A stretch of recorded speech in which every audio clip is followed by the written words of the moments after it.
Oh, look, we're live. Yeah.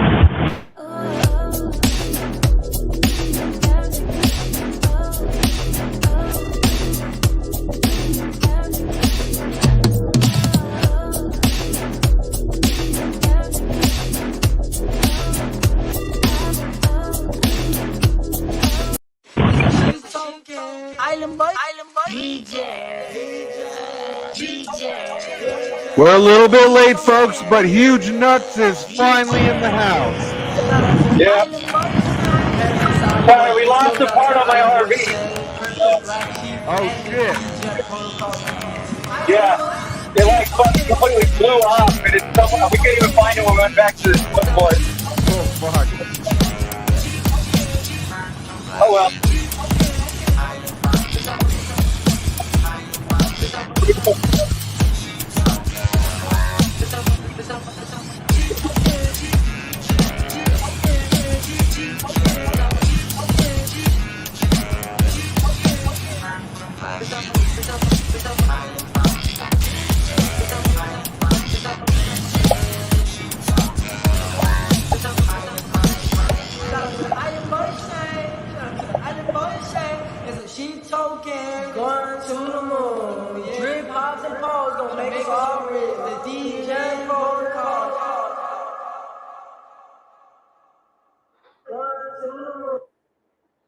What up?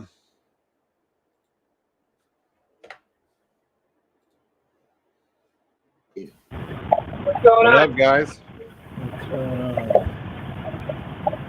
Driving? You say you lost a part So of what the flew truck? off of it? The thing that covers up my pop out. My sign out on the right side. Okay. Yeah. Well, the wind caught it and it started tearing the other day, and I guess it just completely destroyed it just now. It's like whipped it off, and I don't know where the fuck it went. Yeah. We had nowhere to turn around, so we had to go down the street, try to find it. It's gone. Yeah. Whoever melted crew is that's trying to get in, if you can hear me, it won't let you in because your device is not connected correctly to the internet. So where are you guys at now? Are you finally past the lake?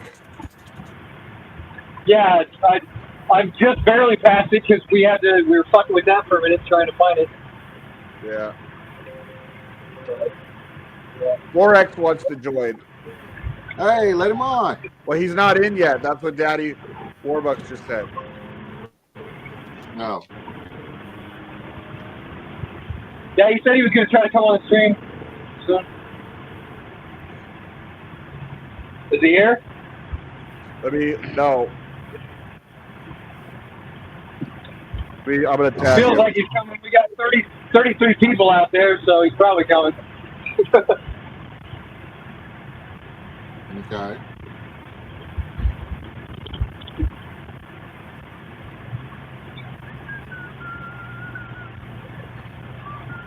Well, I just sent the link. Cool. So that way, and I tagged him in it.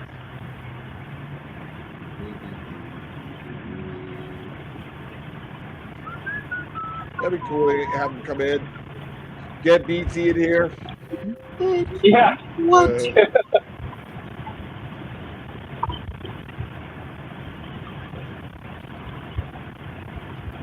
When he starts talking, play the music.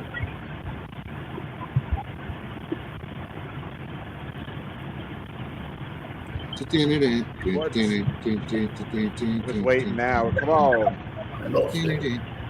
So, oh, here we go, guys. What up, dude? Hey, what's up? How you Is been? Is my audio okay and everything? Yeah. Yeah, what's up, Forrest? Cool. Not much, man. Oh, you're driving. All right. I was wondering. I sent you a DM, BlackSheep, but you asked me to come on, so I figured you wouldn't mind. But Yeah, it's all good, man. I'm going to Tahoe right now, so. That's awesome. He's coming to visit me. Woo! You're in Tahoe? Yeah. He's in Reno. So it's pretty close. Yeah. Yeah. That's awesome, man. I love traveling. I haven't been able to travel in a while, but I will be soon. You know, I own some investment properties that I'm trying to get rid of now, especially now that interest rates are higher. And that's really the last thing I want to do is dump off these last investment properties that I hold and basically get out of town. Yeah. Right. Travel, enjoy life a little. Yeah. Yeah. I haven't traveled in a long time. You know, the last time I went to Vegas was to see Chuck Liddell fight Randy Couture in their second matchup. I believe Chuck won. I think that was their second matchup. But yeah, that's the last time I've been to Vegas. It's been a while. That was actually I was in high school at the time, so that tells you know how young I was when that happened. I was still a kid. Yeah. Okay. Mm. Nice. So Yeah, that was a long time ago. yeah, Couture? yeah, definitely. Yeah. I've been a big fan though. I've been a big fan of MMA since I was a kid because you know, I got into Taekwondo when I was like 5 years old. Did that till I was 12, somewhere around 12. And then my sensei got in trouble because some girl said something inappropriate happened with him in a hotel or something like that. He ended up getting in trouble. He ended up getting acquitted of it like 4 years later. After being in prison for 4 years, the girl came out and said it wasn't true. He ended up getting let out of prison.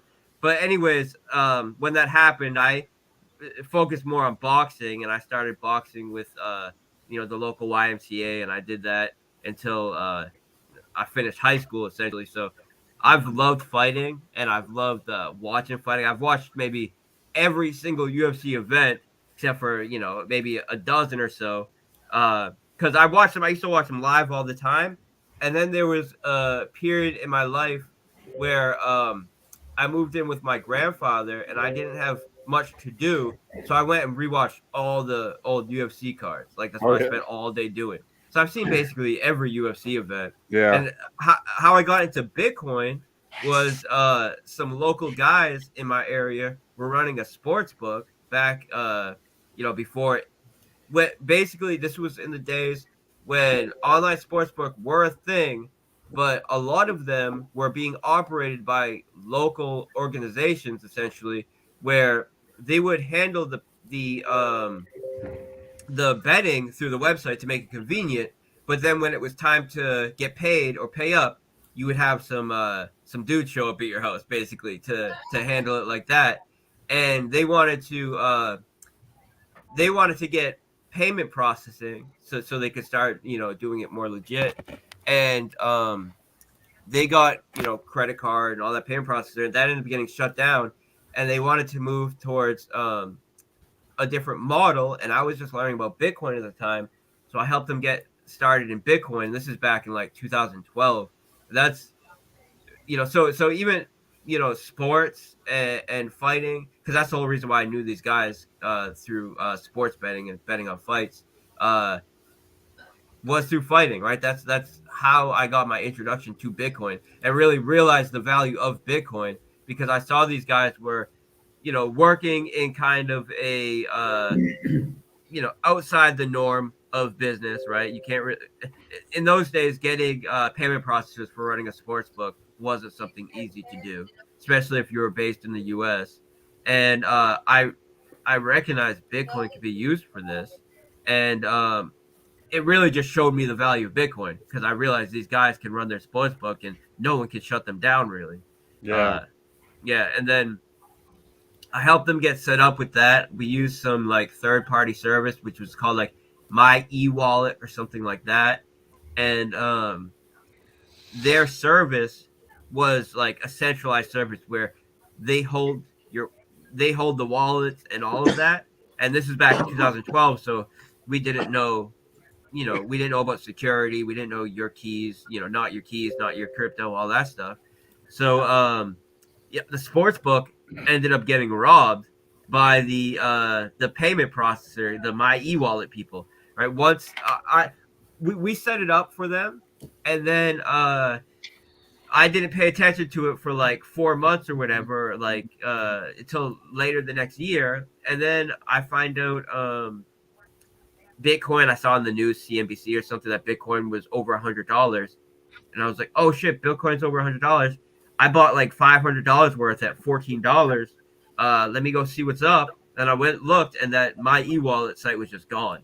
They just once, because they were holding everybody's coins, and then it was a good thing though. Like obviously, it would have been nice to hold all that Bitcoin from $14 all the way up to 65K or whatever. But if I'm gonna learn that lesson, it's better to learn that lesson, buying Bitcoin at $4 and learning that lesson in 2012 than, after you're a millionaire or something. Yeah, lose a lot more. Nice. Hey, did you ever see the show when we had Ken Shamrock on it? I did. Yeah, I commented on it. That was awesome. Yeah. Yeah, Ken's. I mean, he's a legend in the sport for sure.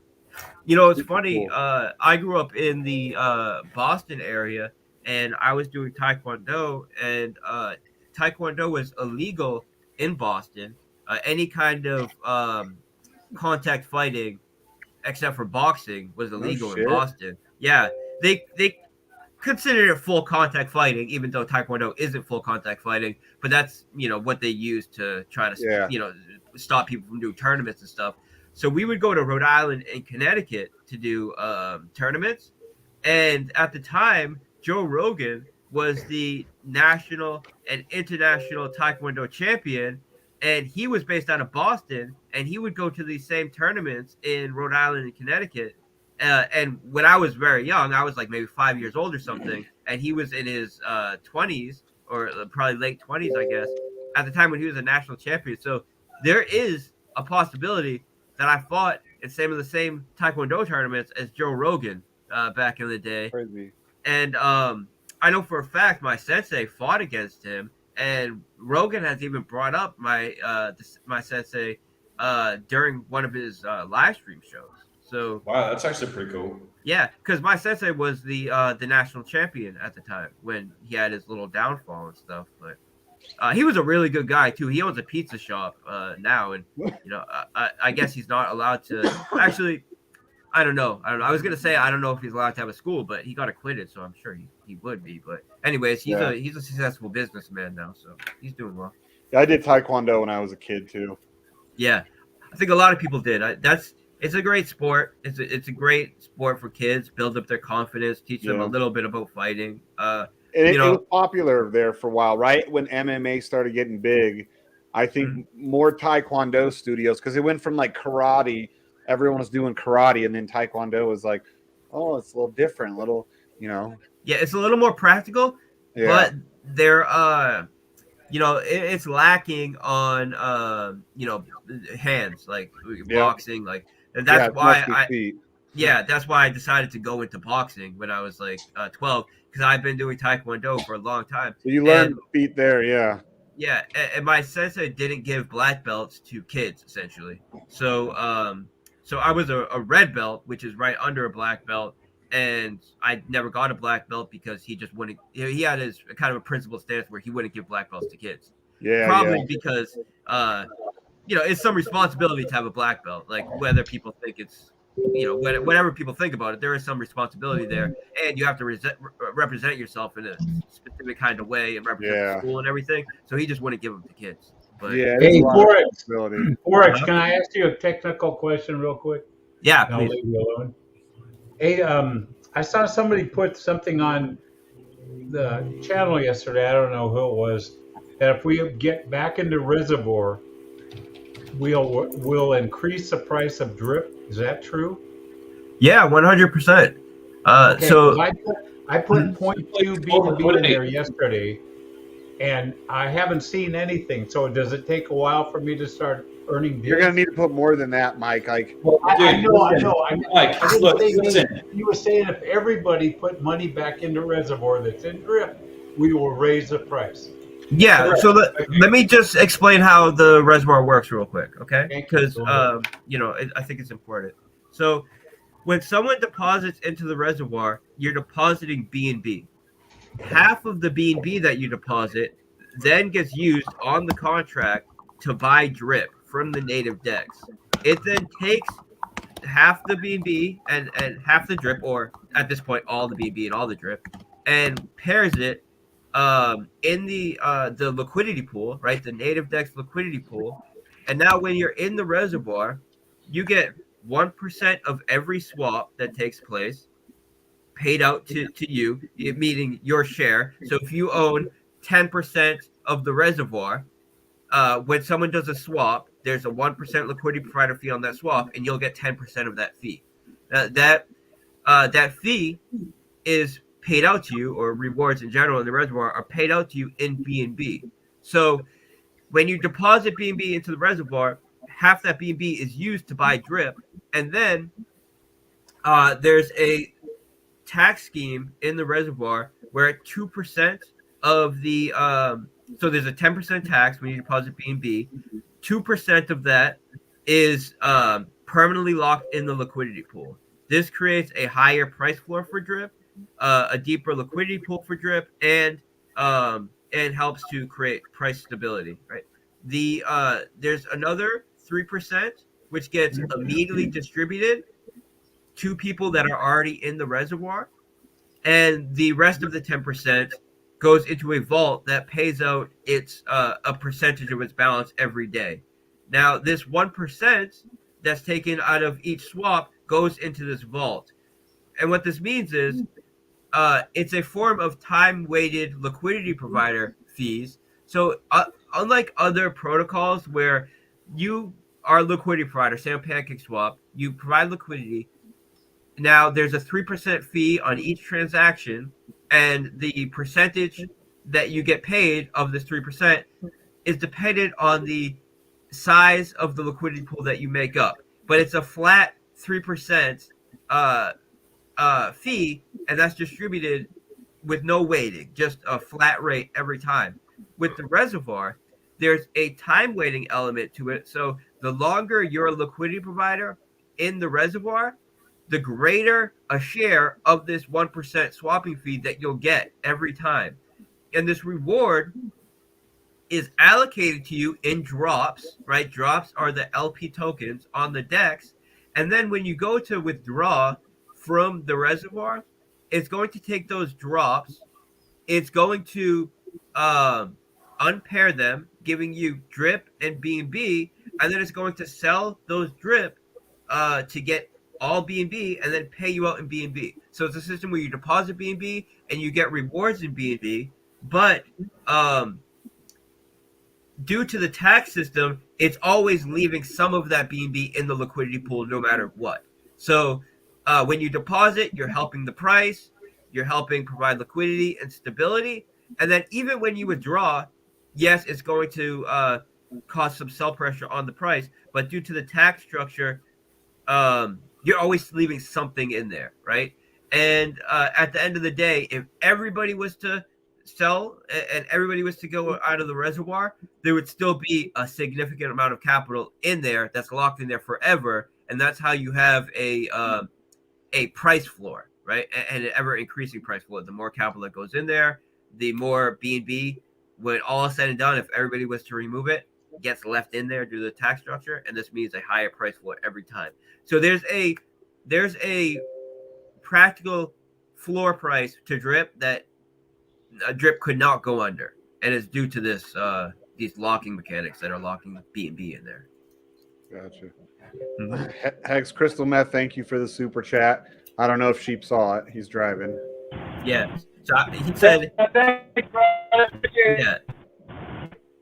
So he said drip was his third biggest win, and congratulations for that, man. That's really big, and I'm so happy to see everybody's doing well in drip and has done well in drip.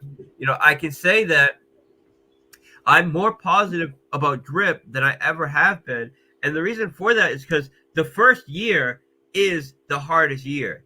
Yeah. And the reason why I say that is because a lot of our mechanics that we have that are built in to create stability, such as the max payout, don't even start kicking in until the end of the first year.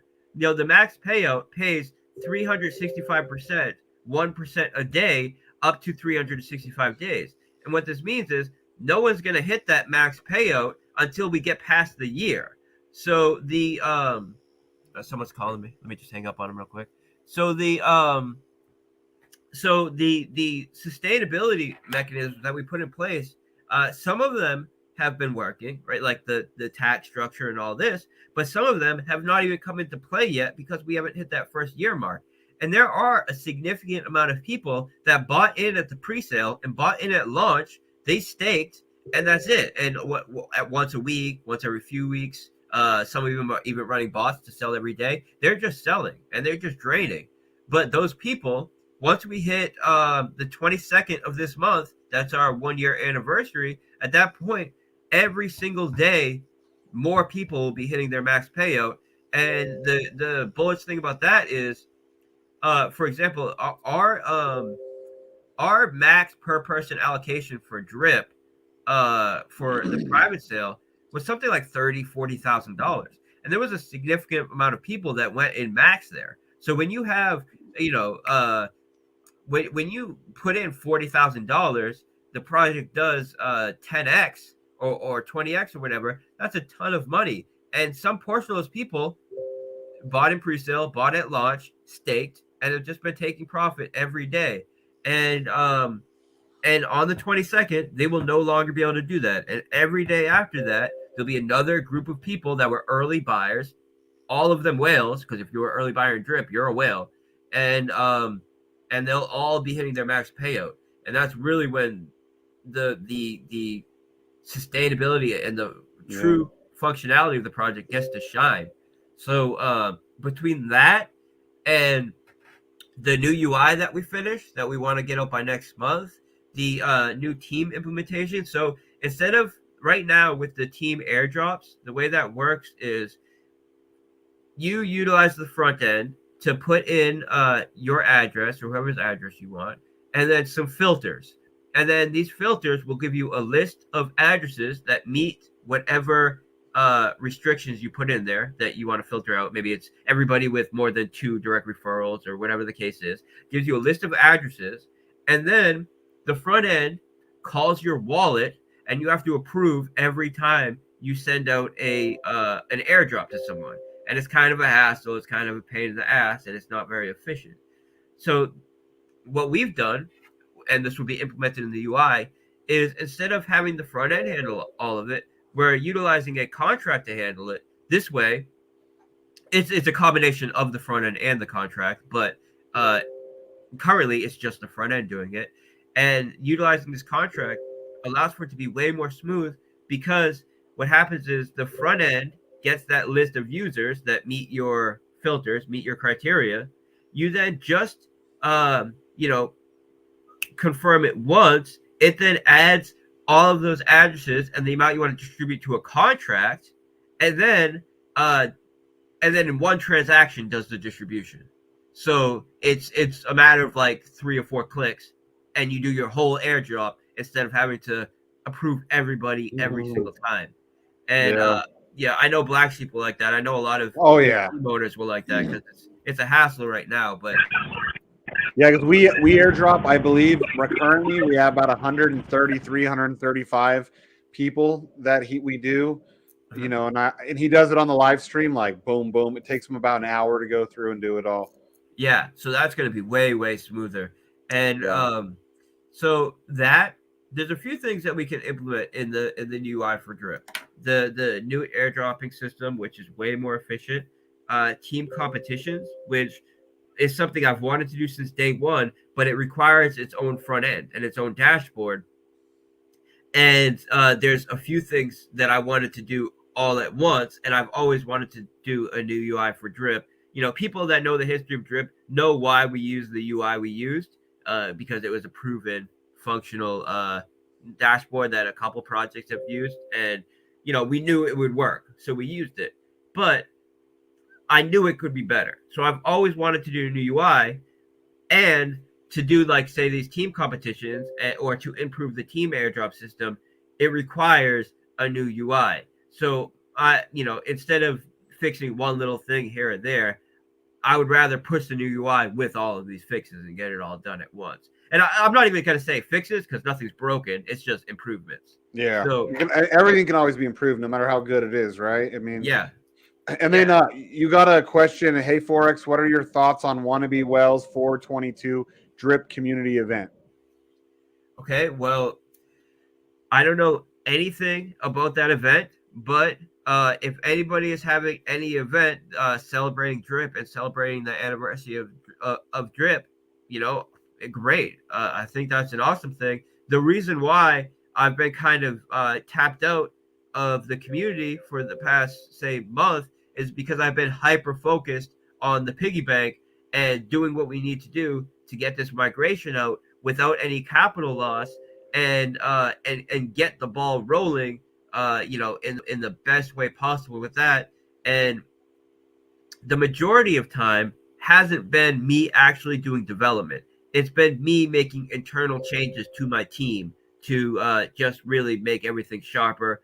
We hired another dev just to do quality control and really just making adjustments how we set deadlines and all of this, right? Making internal changes more than development. But there was a significant amount of development that we had to do as well. So I just been hyper focused on that. So there are a few things that were on the table with Drip that I put on the sideline so I could hyper focus on that, which are right back on the table. And for example, one of those is a fiat on ramp. So I had applied to a service that does fiat on ramps for DeFi, and they're servicing several companies that are smaller than us, and don't have as much to provide as we have. And I had filed some applications with these companies, and as soon as we get launched, as soon as Piggy Bank gets launched on Thursday, then I can stop hyper focusing on that and then go to just promoting and marketing Drip, promoting and marketing Animal Farm, and starting to pick up some of these things that were on the sidelines that I haven't been able to give attention to. So as far as that specific event, uh, due to the fact that I've been hyper focusing on Piggy Bank, I was not aware of that event, but I'm of course extremely supportive to anybody that has these kind of events, and I wanted to plan something myself for the anniversary of Drip because there's a few things that I know we can do that would be cool and that people would like. So so I'm gonna have to look into what they're doing. I'm gonna have to look into what other people are doing, and I'll be making some kind of announcement about something we can do as well to celebrate it. So it is on my mind. It's just that we're 3 days away from something major that I'm just like my full focus is on. Well, like I know, like I got into it the first day. I got into it late though, in the day after they'd already built the chain and stuff. But like for over a year now, we've been talking with you like this, and there's not many devs that we talk to for a year, and then in a year when we're talking to them, we're talking about the same thing, Yeah. Oh, there you go. So I was just I agree, and I appreciate that you noticed that. And I could say that we're having a raise coming up in the Reap DAO, and the Reap token is like 2 years old, maybe older than 2 years. I don't know. It's the original deflationary reflective reward token. So there's all of these meme tokens that are out there that like what is it called? Moon, Safe Moon, and these various projects that are essentially derivative derivative forks of REAP, which was the original deflationary reflective reward token.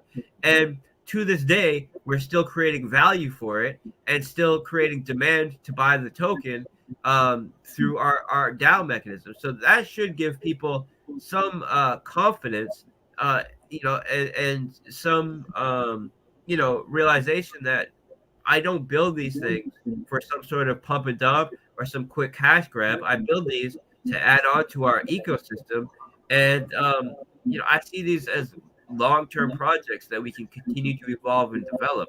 It's my main motivation for building Drip was that I saw there were a lot of people getting into these projects which were which were advertising daily ROIs, right? Specifically on the Tron network.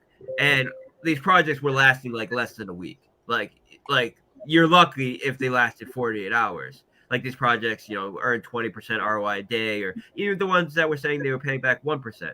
They just were not lasting due to a lot of insider manipulation, a lot of scamming, a lot of things were going on.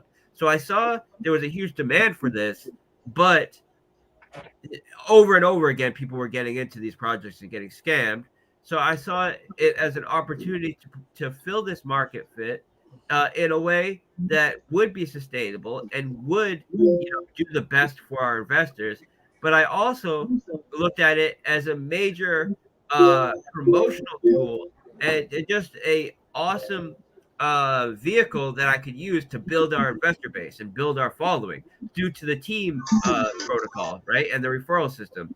So from day one, my plan was we're going to build Drip. We're going to use Drip as a vehicle to create a huge investor base, and then we're going to start providing utility to Drip, and we're going to use it as a vehicle to bring really, products that have real fundamental value to the ecosystem. And when I say fundamental value, what my main focus as far as providing value to DeFi is lending, insurance, gaming, and privacy. Right? These are the things that I feel uh, that I feel DeFi can really revolutionize finance through these four avenues. And this is really where I want to focus. And the plan all along was to use Drip as a type of promotional vehicle to build up a huge investor base, and then essentially sell these utilities to the investor base using our existing platforms such as Drip and Animal Farm. And my plan from here on is to not build any more tokens. Right? We have the tokens. No more tokens. No need for tokens. My plan is to build contracts and platforms that provide utility for these tokens and potentially utility for the core assets on the chain, such as BNB, BUSD. Because when you provide true utility for those, it in turn creates more value for all of the assets on it, including our native assets. So Hey, Forex. One more question on that on that when you the 48 hours when you open back up, you get a bonus. Can you explain that one more time? yeah, sure. So let me just explain the whole thing, right? So when we're doing this migration process, what we're doing is we're looking at the amount of LP tokens that every user deposited. We're looking at it in the order that they deposited, and we're looking at the amount of LP that they withdrew from the system. So we're not using any kind of arbitrary picking and choosing about who gets blacklisted, who doesn't get blacklisted, etc. And we don't need to do that because when we implement a model that accounts for the amount of LPs that were deposited minus the LPs that were withdrawn, that excludes the botters, and it only excludes the people that were attempting to exploit and drain the system. Right. So this is how we're doing it, and essentially we are taking the so with Drip Garden and with Piggy Bank, we came up with an innovative way to do the initial pricing for the assets when you initially deposit onto the platform. The way that, for example, BNB Miner or Shrimp Farmer or any of these projects were doing it was by having the developer or some insider deposit the first BNB into the contract. When they deposit that first BNB into the contract, regardless of how much BNB they deposit or BUSD or whatever the asset they're depositing, regardless of how much they deposit, they always get 50% of the piglets if it was animal piggy bank, or miners if it's BNB miner. They always get 50% of the miners in BNB miner, for example. Now, and then the amount of BNB that they deposited uh, is what sets the price that the next user that buys has to pay on it. and then depending on how much they deposit, there's some price impact, and a regular DEX type of mechanism is used to determine the pricing. Now, what we did to remove this element of centralization to our model and make it way more trustless and fair, instead of having the developer be the person that sends the initial capital to the contract to set pricing, because when you do it like that, the developer gets 50% of the asset starting out. And when you have a project where it's one asset that determines your ROI in the system, and one user starts off with 50% of the assets, it only takes a couple of weeks of compounding before they hold 90+% of the tokens, and they can use it to drain the system. That's what happened with all of these other miner projects. That's why none of them last. We came up with a mechanism that allows us to trick the contract into thinking we made a deposit, and then how do you say it? When you give human characteristics to an inanimate Animatronic object. or inanimate object. Yeah, it's I'm not. I can think of the word in my head, but I'm not saying it right. Anthropomorphic. Yeah. Anthropomorphizing, I guess, the contract. I'm kind of doing that when I say we're tricking the contract. Of course, we're not tricking the contract. The contract cannot be tricked. It's not some, it doesn't have expectations. But anyways, just to make it simple, we're kind of tricking the contract into thinking we made an initial deposit, and this sets the price based on, this sets the price based on what we trick it into thinking we deposit. And then the initial person that does the real deposit now pays this price for the first tokens. And what this means is there's no insider that is getting 50% of the assets initially, right? So we do this by choosing what we call a seed amount. And the seed amount is essentially what the contract was tricked into thinking the starting liquidity was. And this sets the price for the asset, the starting price for the asset. And then as people buy and sell after that, it adjusts the price based on this initial starting price, which was decided by the seed amount that we're tricking the contract into thinking. Now, because we have the ability to do this, what we can do is adjust this seed amount in the first 48 hours, effectively allowing the users that get in the first 48 hours to get a 20% better price, right, in a vacuum relative to people that would be buying after the 48 hours. So and when I say that, of course, you have to account for price impact and all of these things, but effectively, it's the same as having a 20% less BNB in the liquidity pool, for example. So if you start off buying an asset with 20% less BNB in the contract, you're going to get 20% more tokens for the BNB that you deposit into that contract. And it will be like that until it's readjusted. And so we can readjust it back up 20%. And now everybody that buys after it's been readjusted is now paying a 20% higher price. So the way that we're doing the distribution is by taking a starting seed amount, which is significantly higher than we did in the initial launch. And what this means is the distribution of the tokens that people get will be fairer because the initial buyers will cause less price impact, which means a better price for people that got in later. And when you account for the fact that it was one initial botter that put in a ton of money, like hundreds of thousands of dollars initially, and they got the truffles and piglets at this extremely low rate, and then we're able to compound it for a few days and drain. He then drained LP from the system. Now, he wasn't able to drain a lot of LP from the system. And this is because you can only earn at most 3% a day.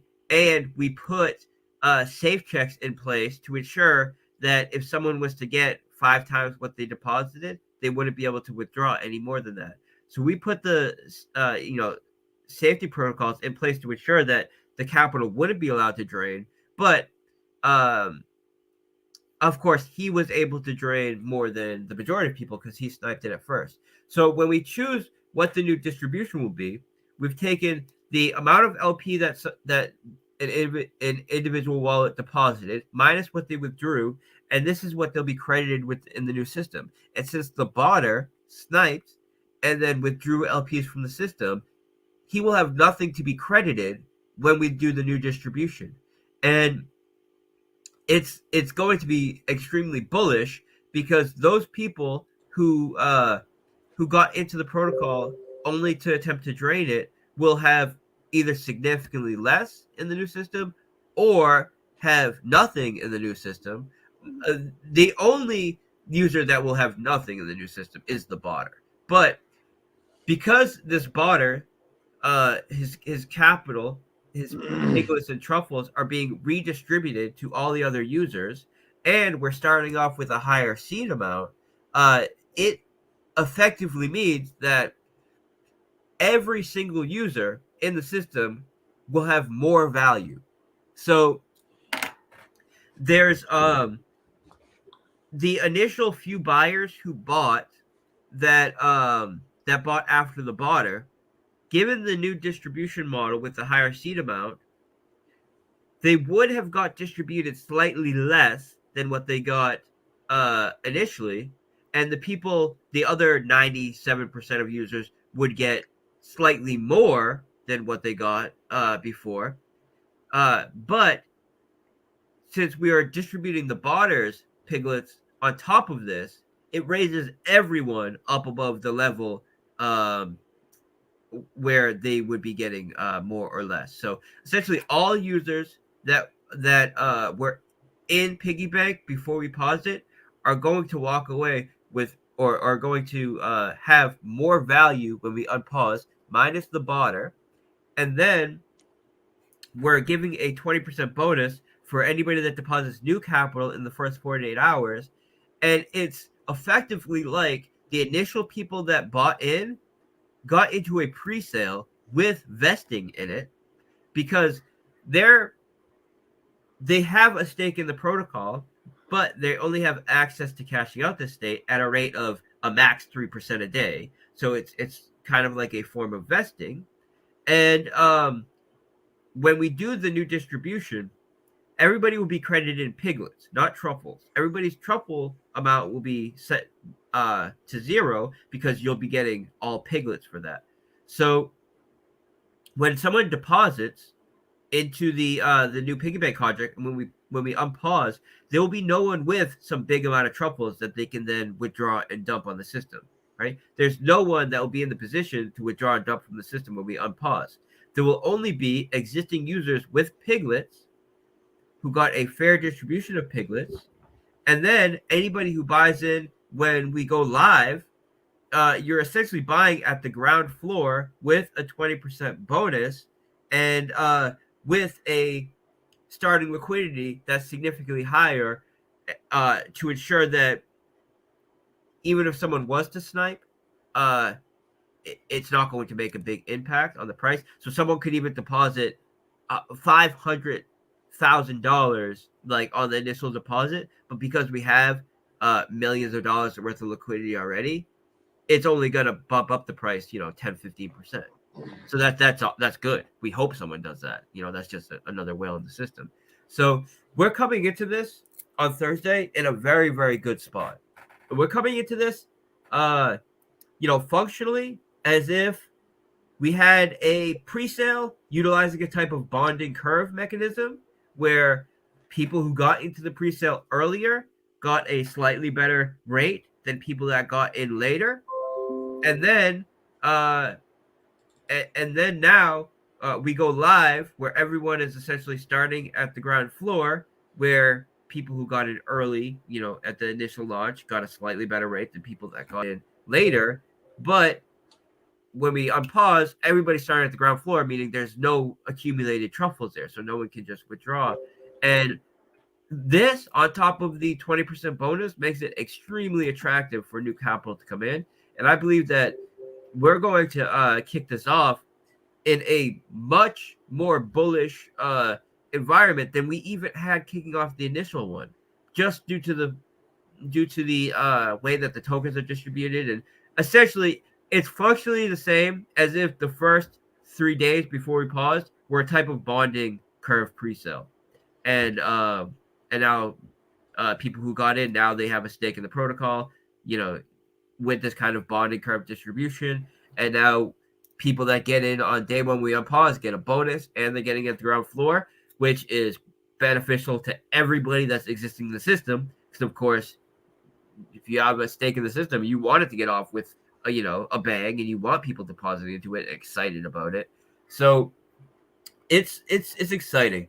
Now, I think that answered your question about how we'll do the 20% bonus. It's as simple as adjusting the starting seed amount by 20%. That allows us to give a 20% bonus in the first 48 hours. And that also allows us to remove the ability to adjust that after the 48 hours. So then there's no ability for us to adjust pricing after those 48 hours. Yeah. Thank you. That was a really good explanation. No problem. I appreciate the question. Now, let me just speak on pigs tokens, right? And I can speak on dogs as well. But I see more question about pigs. And is there going to be um, some event where it unpauses, and now there's a rush for people to claim and people to take profit where they can, or some panic selling situation or something going on? And the answer to this is no, because the way that we're doing the crediting of the pig tokens is by crediting the holders in the contracts where those tokens were when we paused the contract. So if you had your pig BUSD LP tokens in the piggy bank when we paused it, in order to get credited in V2, you would have had to claim what you can claim as far as the LPs out of piggy bank and send them to the credit contract. But when we go live on Thursday, the LPs that you get credited with will be in the piggy bank contract if that's where they were before. And the reality is that 82% of all pig tokens are locked in the piggy bank liquidity pool, right? Another 15%, give or take a percent or two, are in the pigpen contract, which also has a time locking element. So this means that there's only 3 or 4% of pig tokens that will even be in circulation when we unpause, that would even be able to affect the market.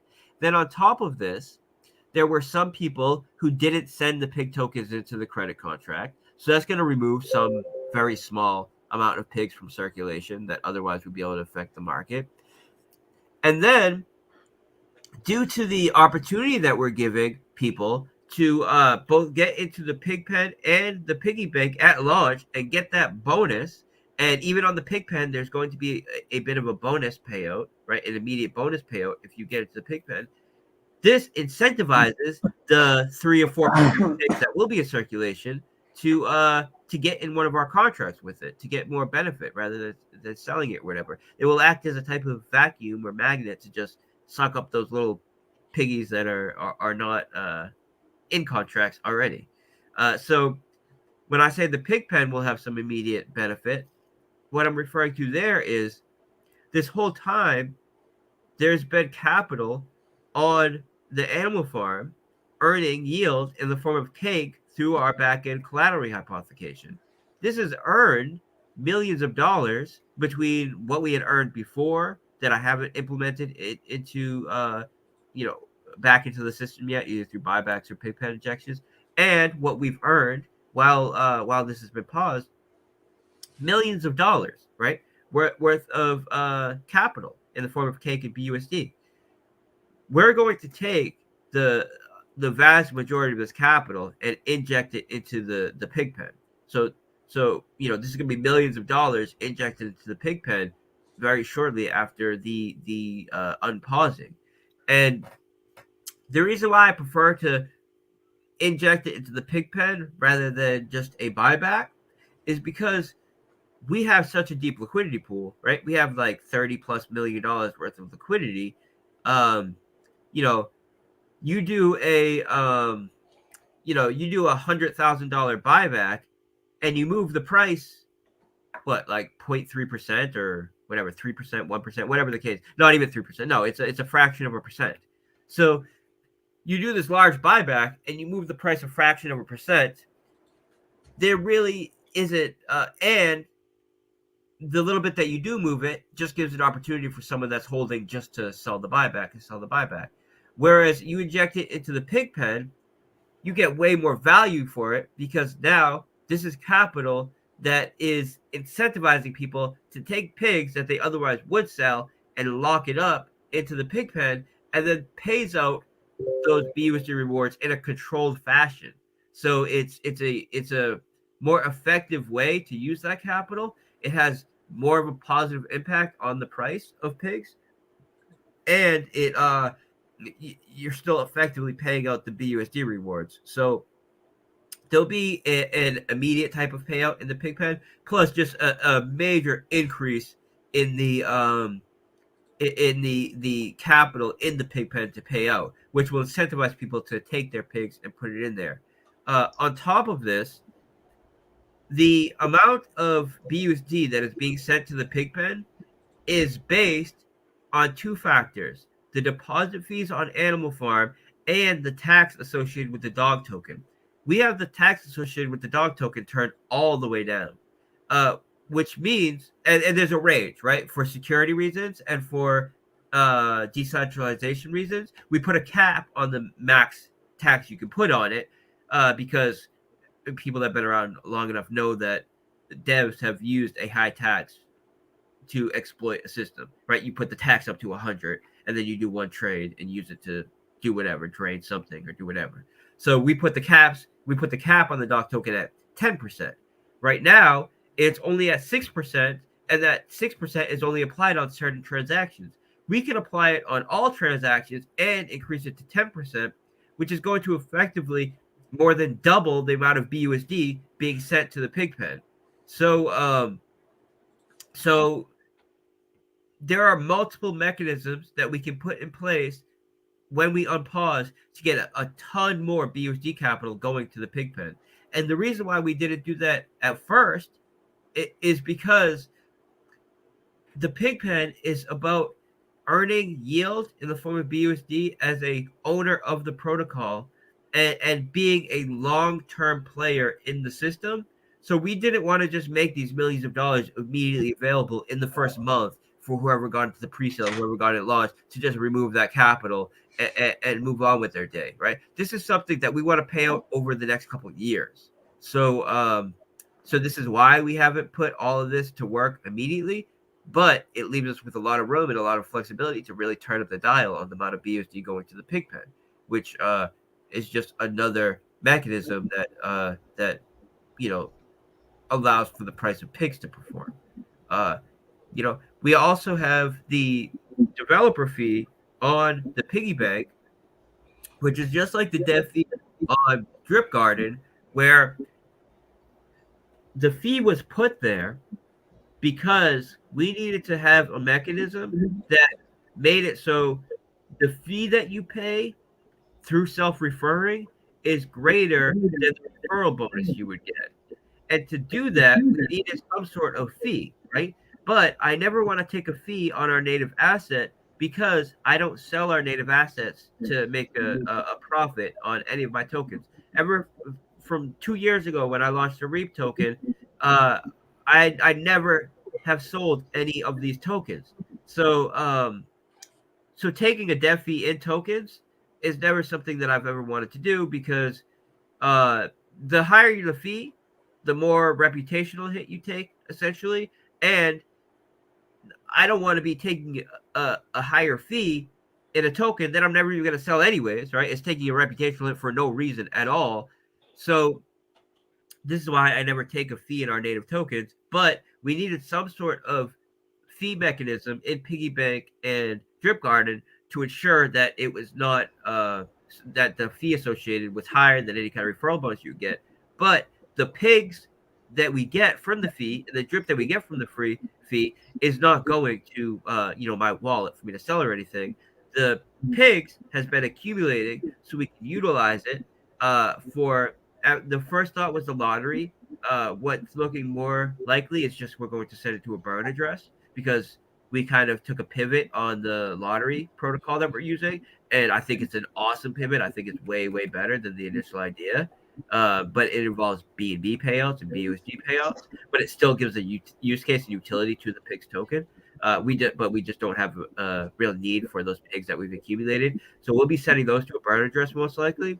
And then the drip that we accumulate from the drip garden has gone 100% of it's gone to the vault, and anybody can do the chain analysis to see that. Now, the lottery model is something I'm extremely excited about, and I can talk about that. Or I've been talking for a while, so if you guys have questions. Okay, one other thing. And then I'm not going to ask any more questions because this was the third thing I needed. On the drip garden, is it still a good thing to keep planting? Because I notice I've been planting every day and the price of the plants is dropping. Is that because drip's dropping? The price of plants is not dropping. So people don't understand the so people are trying to give a price to plants, for example, or a price to piglets without actually understanding how the system works. The price for piglets and the price for plants are a constant, which means it always takes the same amount of truffles and it always takes the same amount of seeds to buy a total plant or buy a total piglet. So the price of plants is a constant. It never changes. Now, what does change is the price of truffles and the price of seeds. And this adjusts on purpose as a way to do a value transfer from those who are compounding to those who are draining the system. Now, the way this works is the amount of seeds in circulation and the amount of truffles in circulation is always increasing. And this is one of the mechanisms where if you are compounding daily, or at least compounding above the average user in the system, then you are staying ahead of this inflation rate, and this inflation is actually benefiting you. And it's what allows you to stay at around 3% ROI. And if you compound daily, you're going to be making a 3% ROI in truffles or in seeds every day. Now, if you stop compounding, then what happens is you start getting diluted, and the percentage ROI that you get every day starts to reduce day by day by day to the point where it starts at 3%. But if you go over a month without compounding, the ROI that you're making on a daily basis is almost nothing. And this is where the value transfer from people that are active and people that are compounding are benefiting from the people that are just draining the system, because you drain the system and don't compound. Eventually, you're not able to earn anything in the system. So what determines the price of seeds, or what determines the price of truffles, is the contract balance. Now, well, two things: the contract balance, and since the contract balance is LPs, the price of the asset, either it's pigs or drip, right? So we've seen that unlike all these other protocols that have had some sort of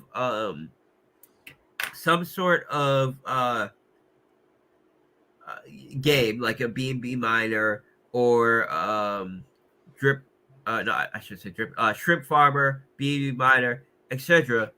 Oh, I kind of lost my place, but okay, never mind. I got it back. So we see with these other protocols, once their contract balance hits an all-time high and then starts to reduce, that's over. It's done with. It gets drained. And that's partially because they don't have the sustainability mechanisms that we put in place, but it also doesn't have. It's also highly centralized with the stuff I talked about at first, where the developer gets 50% of the starting supply and all this, allowing them to drain the system. And they do that as soon as they see the first correction. They drain it. That's it. It's over with. Drip Garden has proven that our contract balance can hit all-time high. We can have a price correction or a contract balance correction, and then come back and get a new contract balance all-time high, and even weeks or months later. And we've done that, and we've had multiple cycles in the Drip Garden where we've hit contract balance all-time highs. There's been corrections in contract balance. We broke new all-time highs, and it's proven to be sustainable, unlike these other protocols where just they drain once they have their first correction. Now, as far as the price, right? So there's two things that determine the price of seeds and truffles. That's the amount of contract, the size of the contract balance, and the price of the underlying asset, drip or pigs. Now, since it's paying out an ROI based on your deposit through this type of high risk mechanism, it becomes a leverage type mechanism where if you have price performance in drip, positive price performance in drip, this is then leveraged in the Drip Garden, and you see that benefit to a greater degree. And now if you have a price correction in drip, that is then leveraged, and you see that correction to a greater degree. So when we have a positive move in drip, it does make sense to want to have some exposure to the Drip Garden because it's going to essentially leverage your position in drip. Now, I've said from day one, this is a high risk protocol. You need to treat it as a high risk protocol, just like any other kind of, leverage type position. And you don't want to have more than, whatever, 10%, 15% of your holdings in there. But for sure, it still makes sense to want to be active in the contract if you feel like drip is still going to perform in the future. And I think right now we are in a great time for drip, right? With the fact that we're coming up on the 1 year mark where these early whales are going to start hitting their max payout. We got the new UI update coming up. We have this massive scratch ticket model that's coming up. We have the team partnerships coming up. We have a lot of other development teams that are smaller development teams, but they're building really cool things that are implementing drip.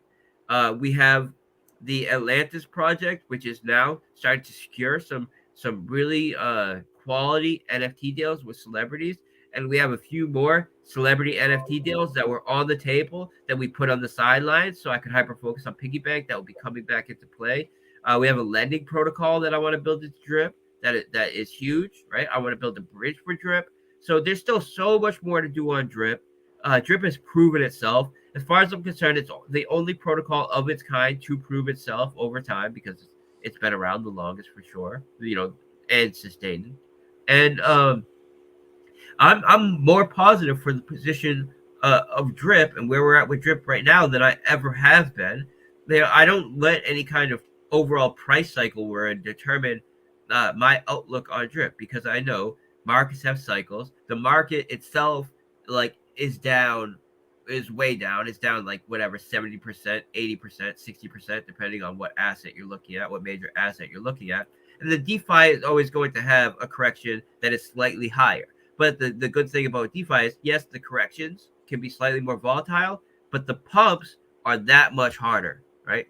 So I am more bullish on drip and the space we're in drip now that we haven't hit the 1 year mark, but we're close. We're less than a week from the 1 year mark.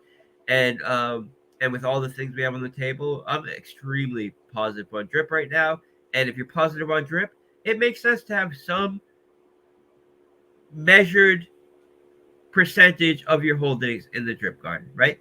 As you would in a leverage position with Bitcoin, right? So if you're bullish on Bitcoin, you may want to have a leverage position in Bitcoin, but the smart thing to do would maybe have 90% of your holdings in Bitcoin in just a straight spot position, and then maybe 10% of your holdings in a higher leverage position, right? And this is how I feel is the way that I would handle Drip Garden and Drip.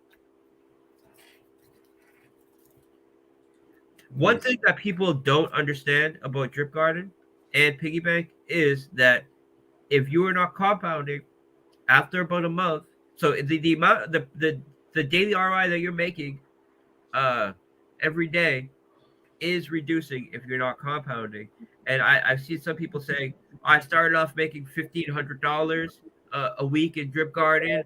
I'm only making $500 a week now, or whatever the case may be. And it's like, yeah, because you're not compounding, and the ROI that you're making every day is going down. And if you continue to do that, eventually you'll earn nothing. But if you compound, say, 4 out of 5 times, and then you take some profit on the fifth time or some structure like that, you can continue to earn high yield off of it while allowing the system to be sustainable and allow it to continue to grow and provide utility for everyone. So when I build my protocols, I always build them with the thought that if everybody uh, interacts with it to their own benefit and does the smart play, everybody's going to walk away winning from it, right? And when people try to, go for short-term profits or try to do some trading or whatever like that, not only are they hurting the overall protocol, they're hurting themselves more than anything because the protocol is strong and the protocol will last and they won't. And it's designed that way. So if everybody was to have a long-term perspective on things and do the smart long-term play, we'll all come up and we'll all win off of it. And there is such thing as having positive sum assets where we are providing a value that that allows for the system to grow, and this growth allows for a positive sum return where it's possible for everybody to be earning value from the system, and this value doesn't have to come from any one user. Whereas there's like if you're trading on say a futures exchange or something like that, that's negative sum because for every for every trade that you lose money on, someone else is winning money on. Then the exchange is taking their cut, and then you have the arbitrage bots that are taking their cut, and it ends up being a negative sum game. Whereas with what I'm developing, if everybody has a long-term play on it, we can all come up on it and all earn a nice dividend as we continue to grow. So. Hey, Forex, can you see that question that you have on the screen? If not, I can read it to you. I can see it. Let me read it out loud. Okay. FOREX, the U.S. government is now warning against state actors attacking protocol, and we have seen some high-profile hacks lately. How are you protecting us against these level of attacks? Okay, so no matter how advanced these attacks are, they can't break the basic rules of logic. So all of these attacks have come and exploited some major logistical flaw, whether it's the Ronin Bridge or other projects that we know that have been exploited lately. It's been a major flaw in the logic of the system that is exploited.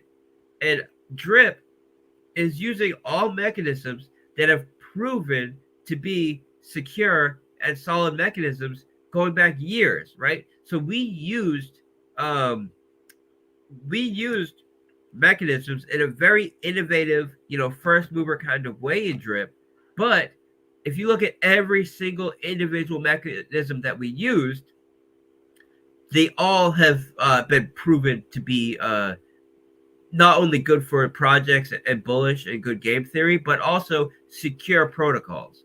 So how we plan to move forward, right, is I've talked about some of the changes we've made to my team in the past month just to get our quality up and to ensure that we're doing due diligence like we never have before.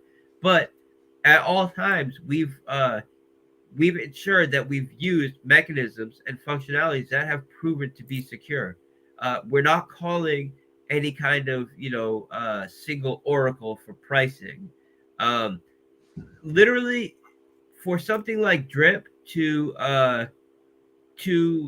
fail, it would take the failing of the network as a whole, right? The whole Binance Smart Chain would need to fail for something like Drip to be exploited, which with all risks, with all investments, there is some risk there, and with DeFi, there's this technical risk, but we're grounded in, uh, you know, strong fundamental logic, right? And all of my protocols are. Now, some of the changes we've made recently are I hired an additional dev who is on board strictly to do quality control. His job is to watch over our shoulders at all times.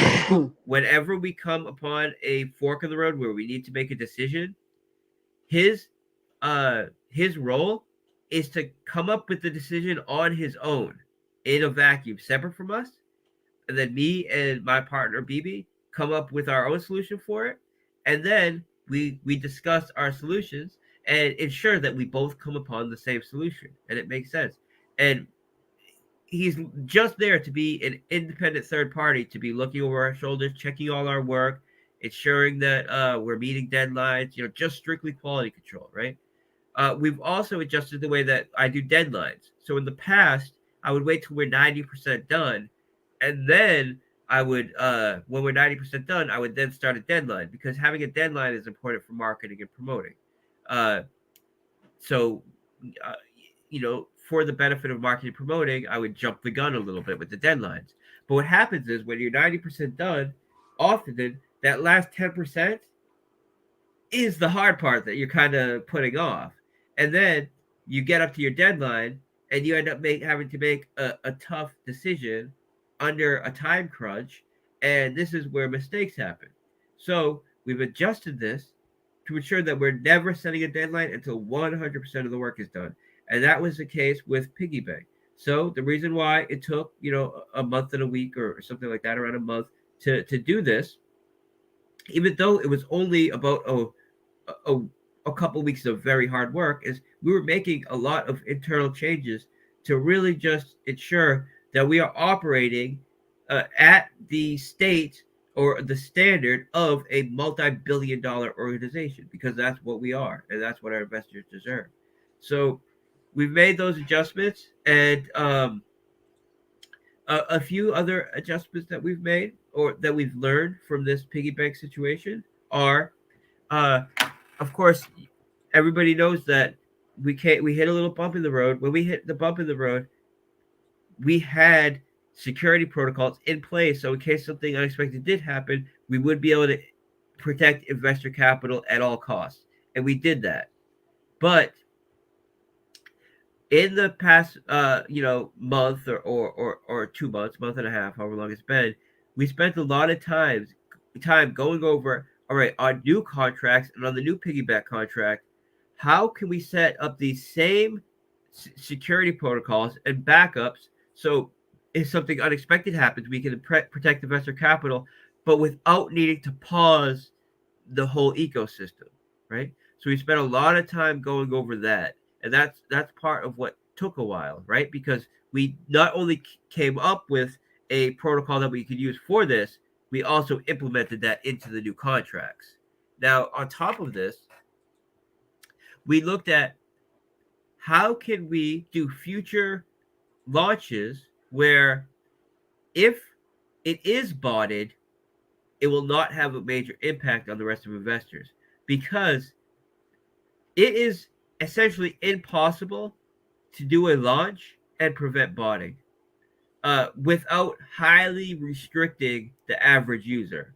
And what typically happens is, even if you highly restrict the buying availability, there are still ways that you can deal with that as a high-end, high-skilled user that the average user couldn't do. So you end up just doing way more harm than good. You end up still getting botted, but you prevented a lot of legitimate users from being able to buy what they want. So we came up with a few different models that we can use in the future where we could do our launch. So even if the launch is botted, we don't have to do any kind of pausing blacklisting. We don't have to pause the ecosystem as a whole at all. And essentially, we just absorb that botter's capital, and it's a benefit to everybody. So we spend a lot of time on that as well, and we have solutions for that.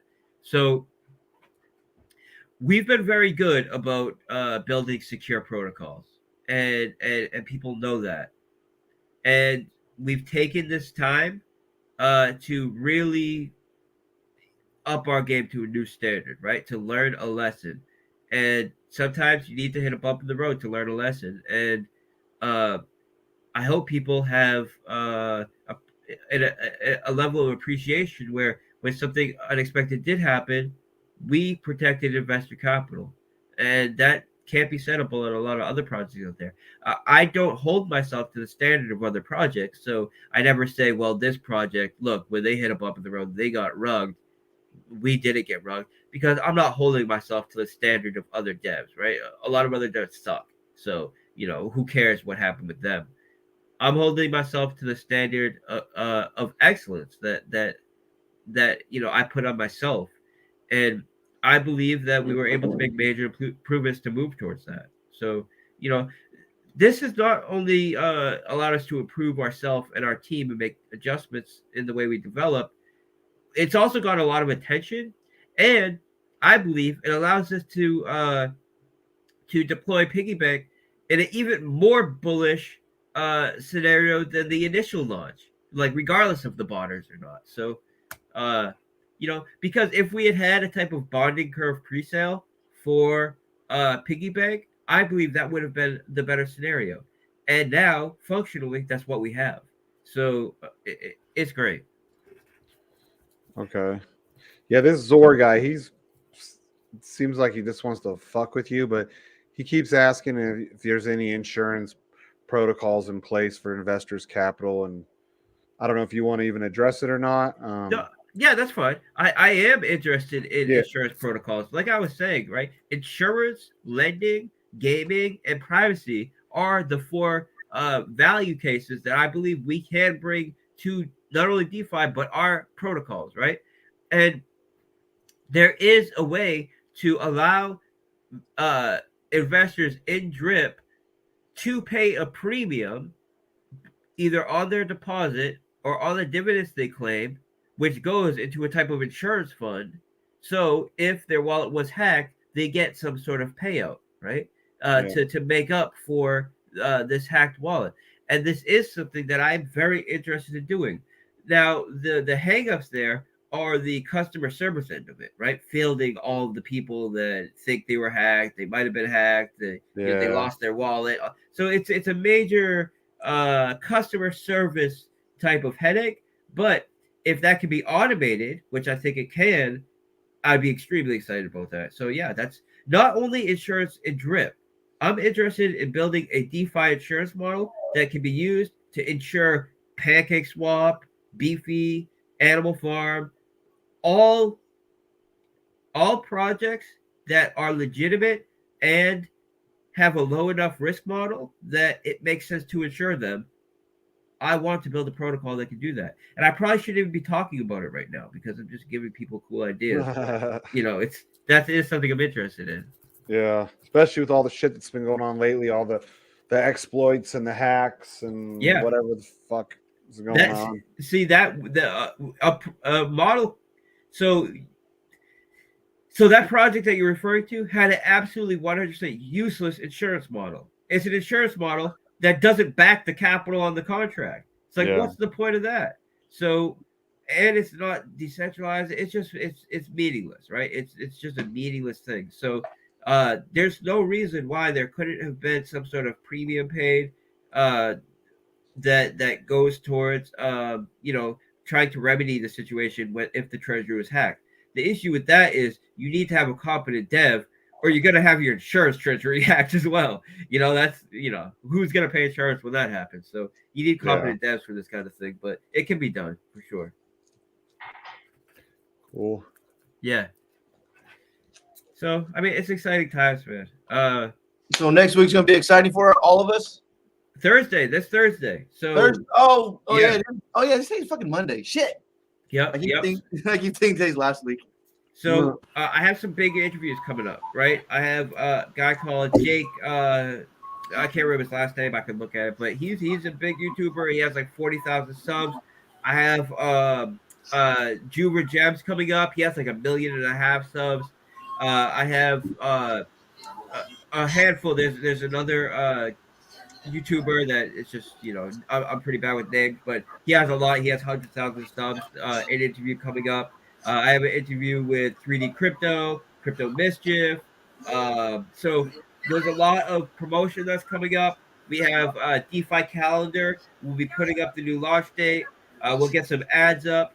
So, you know, people that know me, and I've made this kind of comparison before.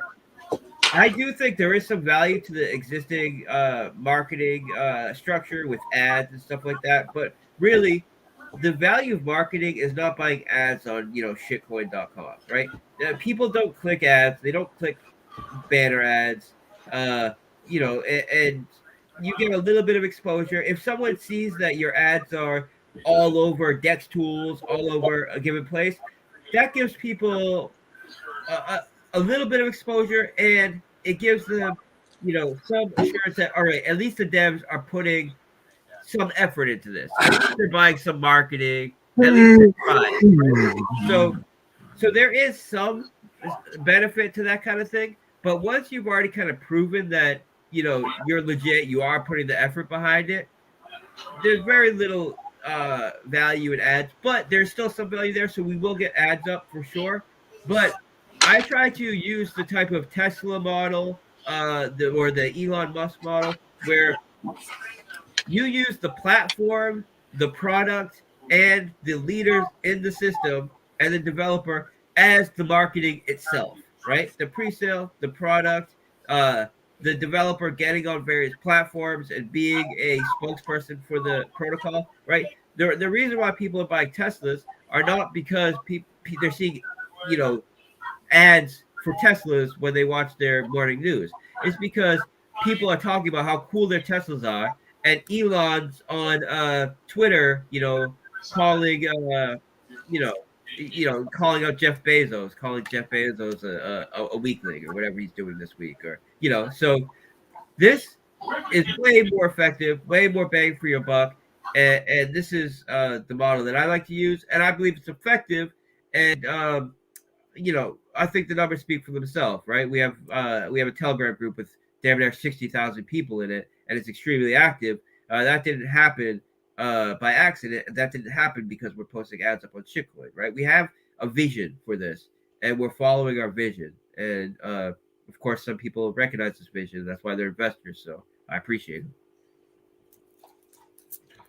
it. Good shit, man.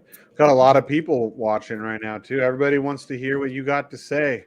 Beautiful. And I'm gonna repost this whenever it's published. I'll repost it on Twitter and Telegram and all that. Yeah. You're welcome here whenever, dude. Like, even if you just want to come here and talk shit, and because sometimes we can be a little bit offensive, and you know how we are. Do you ever just want to come in here and talk shit secretly? Yeah. Come on in, dude. I love it. Come in here, just. I love BT. Yeah, we got no filter in here, man. No filter. Yeah, I love it. You don't let black people. We got love FOREX. No, I mean, I love shooting the shit. I love coming on. I do know there's an element of responsibility where whenever I come on to any public platform, people expect something out of it. So there's that level of responsibility there. I got you. And also, when I come on somewhere, I really like to come on and have something to say, right? Yeah. But trust me, if I wasn't like a public figure in the way I am, I would be way more active. I'd be way more into shooting the shit, hanging out. Like, you guys are all cool people that I would be hanging out with. Whatever. You and I are gonna ride motorcycles together someday. Oh, dude, for sure. For sure. You're gonna have to meet me face to face. We'll go. I might not take my helmet off. I might just have my mask on the whole time. You know that the DJ Protocol is getting a booth at PulseCon, and I heard about it. Family, you love coming around here. We are taking donations, trying to raise up $15,000 to help cover the full expense for the booth. If you would like to help, saying the link is in there. I heard about it. I don't know. Keep looking out, guys. I don't know anything about the conference, but I just saw that you were doing something like that, and I think it's cool. I would like to do conferences as well, the issue is being anonymous and trying to do IRL events. And I do feel like there's at this point more benefit to being anonymous, especially if you're trying to bring forth a privacy model. And when it comes to regulation and dealing with regulation, there's a lot of benefit to being anonymous. And I plan because you can to help support us and we can maintain do our this. stuff for you. Because Yeah. you know, what I'm saying, you're a big part of the DGen protocol. The drip is a big part of the DGen protocol. So Yeah. you know, we'll Well, talk about you. That's what I was kind of getting to, right? As in, you know, whether I can actually go to these events or not is one thing, but you know, being able to support these events and you know, supporting people in our community having these events, that's for sure something I'm definitely interested in, and maybe even showing up and just no one knowing who I am. I'm just another person walking around. Yeah, that's what I was gonna say. You just show up. Maybe you might tell me or Sheep, "Hey, dude, what's up?" And You I didn't recognize know your and voice it's and hey, be I like, shook your hand. "Woo!" Like, what? Like, yeah, I shook your hand. Didn't even know it. Yeah, you know, I recommend you keep your anonymity intact, Forex, because unfortunately, we have haters that are so petty they attack, you know, the leaders of, say, a platform's sister's job or some shit like that. Wow. You know, really petty, just pathetic individuals. Hey, that- Forex. So, where can people find more information about your Reap DAO? Okay, so if you go to the Drip group, right, or the Animal Farm group, do /DAO, DAO, you'll get a series of links. Now, the Reap DAO is a private Telegram group that's associated with the Reap token, which is an ERC20 token. The current price is somewhere around $150, I think. You need to hold 300 of them to get access to the Reap DAO. Now, there's a 2% deflationary aspect to it. So 1% reflective rewards, 1% deflationary. So you need to buy enough to account for that 2% and still have 300 tokens. But when you have those tokens, you can then click the link that pops up when you do /DAO, and it will take you to a collab bot website where you can then connect your wallet, and the wallet or the collab bot will check on chain to see if you have those Reap tokens in your wallet. If you do, it will send you a link to the private Telegram group, and then as long as you have those tokens in your wallet, you will have access to this private Telegram group, which in turn gives you access to private pre-sale raises. Now, we did the B-Reap raise in there. We did the Drip raise in there. We did the Animal Farm raise in there. We have a massive Acquirify raise in there, which is a very big project that I'll be advising and raising capital for late this month, early next month. We have the Scratch Ticket model, which will be doing a raise in there. And there's 3 other projects that are under review right now for doing pre-sale raises in the DAO. Now, the lowest performing asset that we did a pre-sale raise for in the DAO did 40x, right? And that's not including dividends that you made off of it. We have other projects that we raised capital for the DAO that did like hundreds of x. So we've never had an unsuccessful raise in the DAO. Part of the reason for this is because I've been extremely limited, and we only did 3 raises all last year in the DAO, but that's because I'm very careful about who I lend my credibility to and who we raise capital for and give attention to. But before I ever launched my own token, and people that know me, have known me for a while, know I was doing this. And you can go to the Discord group and see all, you know, the history of all these raises. I was advising large project teams and handling their raises all the way back going like 6 years ago, like in the IPO days and then the early pre-sale days. So I advised and handled the private raise for Trust Swap, MahaDAO, Rio, Legacy, Black Dragons DAO Group, Block Cloud, XBTC. Like I could go on dozens and dozens of projects, some of them very big projects where we raised millions of dollars for them, and they were all, practically all, 99% of them all, very successful, right? And we were never just outright scammed. So I have a very good history of this, and part of the reason why I was able to secure these big deals is because I used to work with a VC group as a paid administrator with a venture capitalist group that was big in traditional markets and was making a pivot into DeFi, and they needed someone that understood crypto and DeFi to help advise them. So I joined their administration board as a paid, as a paid. I don't know if you want to call it employee, but let's say a paid partner to help them secure deals and help them vet deals. Now I leverage this to get some deals of my own and to get a portion of those deals. When I started focusing on my own development, I didn't have time to be doing a paid partnership with this venture capitalist group. So I stepped down from that position, but I'm still very good friends with the owner of that VC group, and I still have network with all of the people in that space when it comes to securing like high end deals. So in the past month, bringing on additional developers and stepping back a little bit allowed me to reconnect with some of these people and really start to focus back on getting some of these really high end deals that are exclusive to our DAO. And people know one of the reasons why some of these pre-sale groups weren't doing well is because everybody had the same deals. The owners of those groups are upcharging people 20-30%, whatever the case is, and then they were basically like the puppy mill version of DeFi, right? Like just pump and dump machines.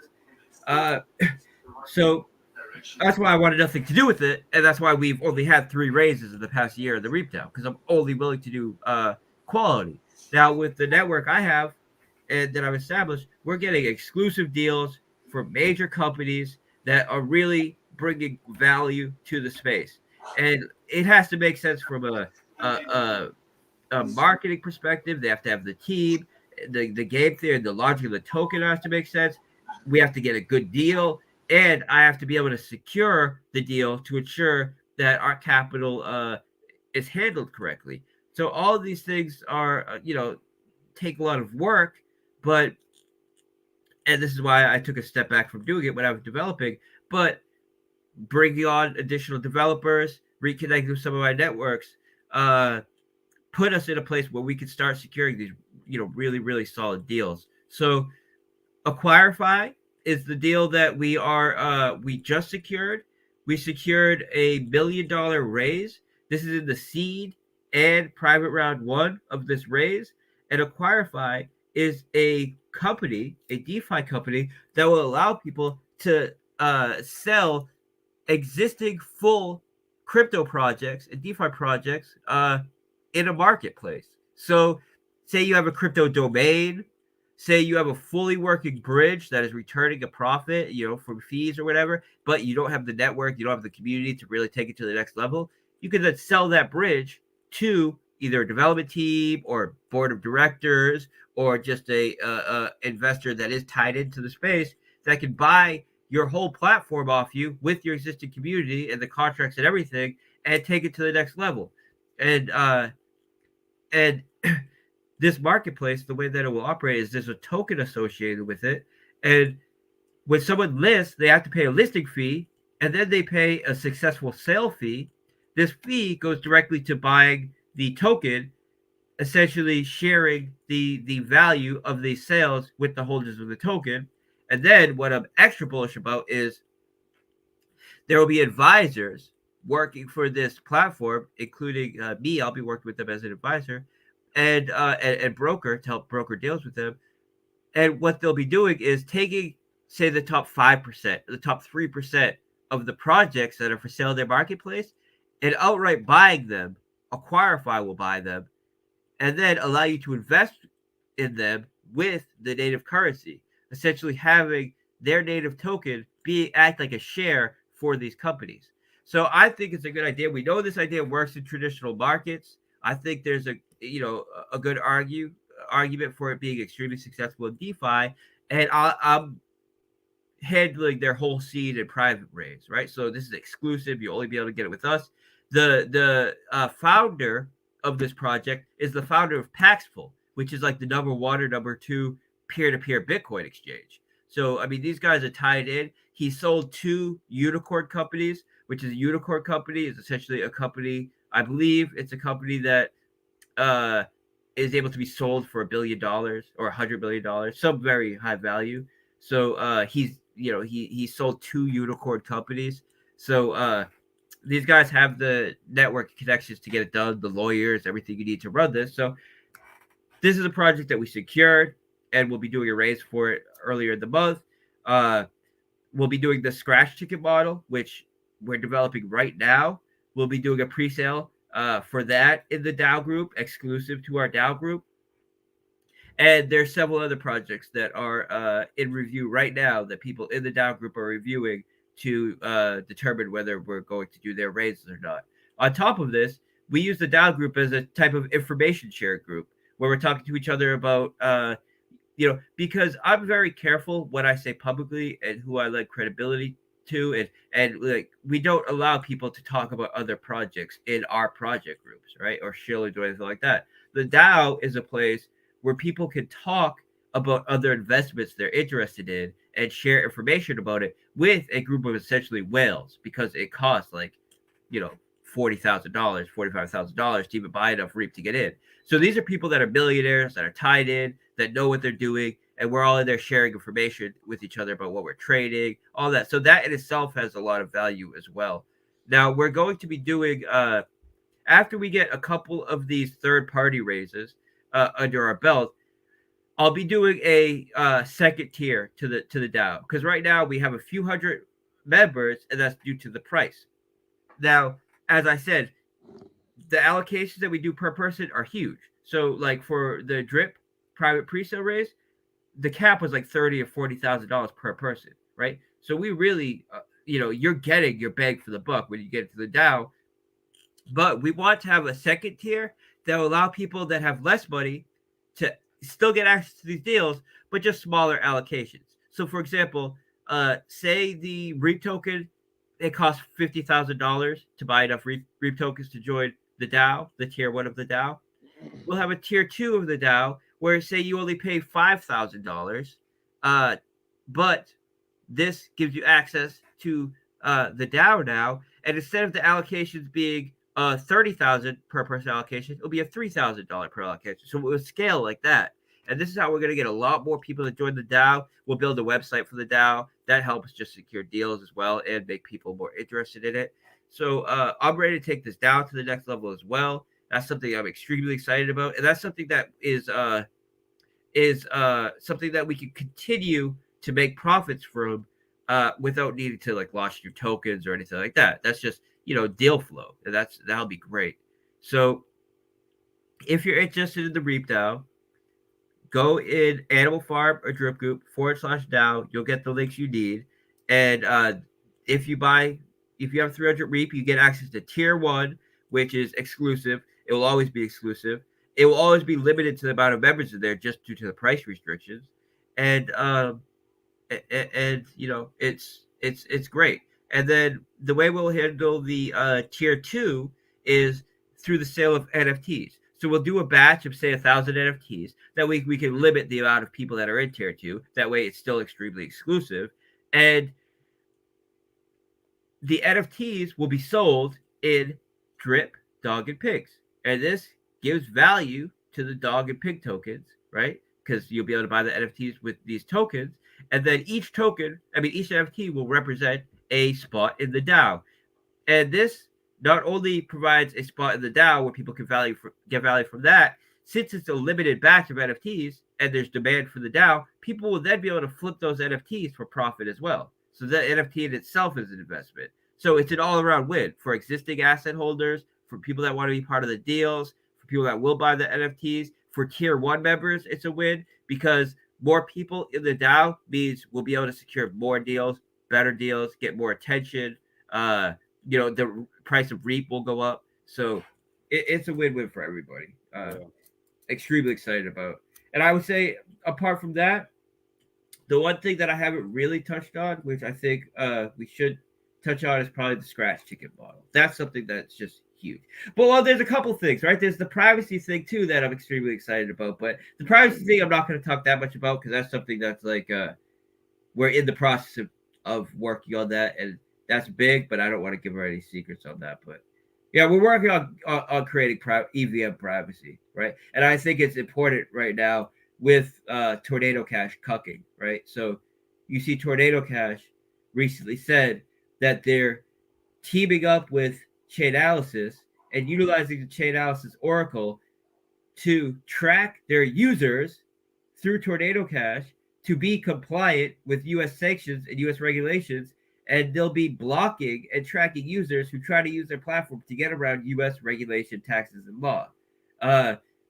So that alone, in my opinion, is just it defeats the whole purpose of Tornado Cash. Yeah, why would anyone use it? Yeah. Now you could say that, well, there's some limitation to how much digging in Chainalysis can do, and they only have the ability to block users on the front end of Tornado Cash, so we can interact directly with the contract. Yes, these are arguments, but if I'm investing or putting my capital into a privacy protocol, I want that to be a privacy protocol that is taking a principled stance to escalate and continue to innovate and fight against those users and those projects and products that are trying to de-anonymize their user base, not partner with them to assist them in de-anonymizing their user base on behalf of the U.S. government, right? So and then the fact that they're using Chainalysis Oracle to meet compliance for the U.S. is an admission that Chainalysis can de-anonymize their user, at least to some degree, which we already know to some degree they can, but it's just an outright admission that they can do it to some greater degree than maybe even we thought. So there's room there for someone to come in that will take a principled stance and really do it the right way, and I'm excited about the potential opportunities for that. I probably won't say much more than that, but it's I'm excited about that. Morpheus looks like an old black woman at church. She's all, you're speaking his language now, and you're talking. Morpheus, you're muted. Boy, good. What? You're muted. Mute. What'd you say? I was muted. Oh shit! I was like, that boy good. He know what he's talking about. That boy. Yeah, good. I saw you like, Thank you, man. Thank you. Privacy is important, man. Privacy. I mean, I'm anonymous deaf. I can tell you that even in high school, when Facebook was very popular, I've never had a Facebook. I've never had any social media with my name on it. I've never posted pictures of myself online under my name or anything like that. I've never been interested in it because I grew up in a family where we understood that the government is not your friend and they will use these platforms to try to hurt you and to try to, create mappings of your networks and of your friends and try to set you up and all these things. And I knew that as a kid. So when Facebook came out, I was already turned off to it. And then I remember seeing like a First 48 episode or something like that, where just they show the feds right on screen going on Facebook trying to look at who's connected to and all this stuff. But I didn't even need to see that. Well, it's like I ain't never killing nobody if I'm on Facebook. Better stay off. Not anything, man. If you want to be a free person and just have an opinion and not have to get canceled as a person, you need to be able to protect your privacy and protect the people around you. And when it comes to being canceled, I'm more so protecting my family than anything, because I don't care what people have, as far as their opinion. I care about the work I do and their, all that. But anyways, I've been big about privacy for my whole life, and I think it's important. This is why I supported Pirate Chain. I helped Pirate Chain get off the ground. I helped them with networking. I helped them get different interviews with people and stuff like that. But there's limitations to these protocols that are not EVM compatible. You can't do smart contracts with them. There's extremely limited on-ramps as far as fiat on-ramps. So you have to use almost always centralized, KYC on-ramps to be able to get into them. They're tracking everybody who's getting in and out of them. And once you're into them, it's extremely limited what you can do because there's no smart contract interoperability. So there's major room here for someone who's going to create a EVM privacy protocol, be principled about it, and there are some major improvements that can be made to the Tornado Cash model anyways, which I wanted to do initially when I was developing Drip. So Tornado Cash wasn't on BSC. and now they are on BSC, but at the time they weren't when I was developing Drip. And I was really interested in forking Tornado Cash and improving on it because I know several ways it could be improved technically. And I did it because I was kind of going back and forth. Should I do Drip? Should I do Tornado Cash fork? What should I do? And then I found out Tornado Cash was just a couple weeks from launching on BSC anyways. So I decided to go with Drip, which I'm happy I did because that really allowed me to grow the investor base. So now if we do something private, we could get the attention we need to become the number one, private protocol in the space. So, it's very exciting. Now, with the scratch tickets, right? This is something that I could say now. So I'm working with the micropets developers and the chain link developers. So I had said earlier that I was going to do a lottery type of project, right? And a week or so went by, and the guy who did micropets reached out to me. He was like, "Hey, I had some idea of maybe doing some sort of model, kind of like a scratch ticket model." And I sat down, I talked with him, and we were able to really come up with something awesome, right? And I know, the scratch ticket idea that was his idea, and it was a great idea. But I know, through us talking together, we really have taken it to the next level. And the so we already know that scratch tickets are a high demand product. People love scratch tickets. Scratch tickets have no problem selling out, right? Anywhere, ever.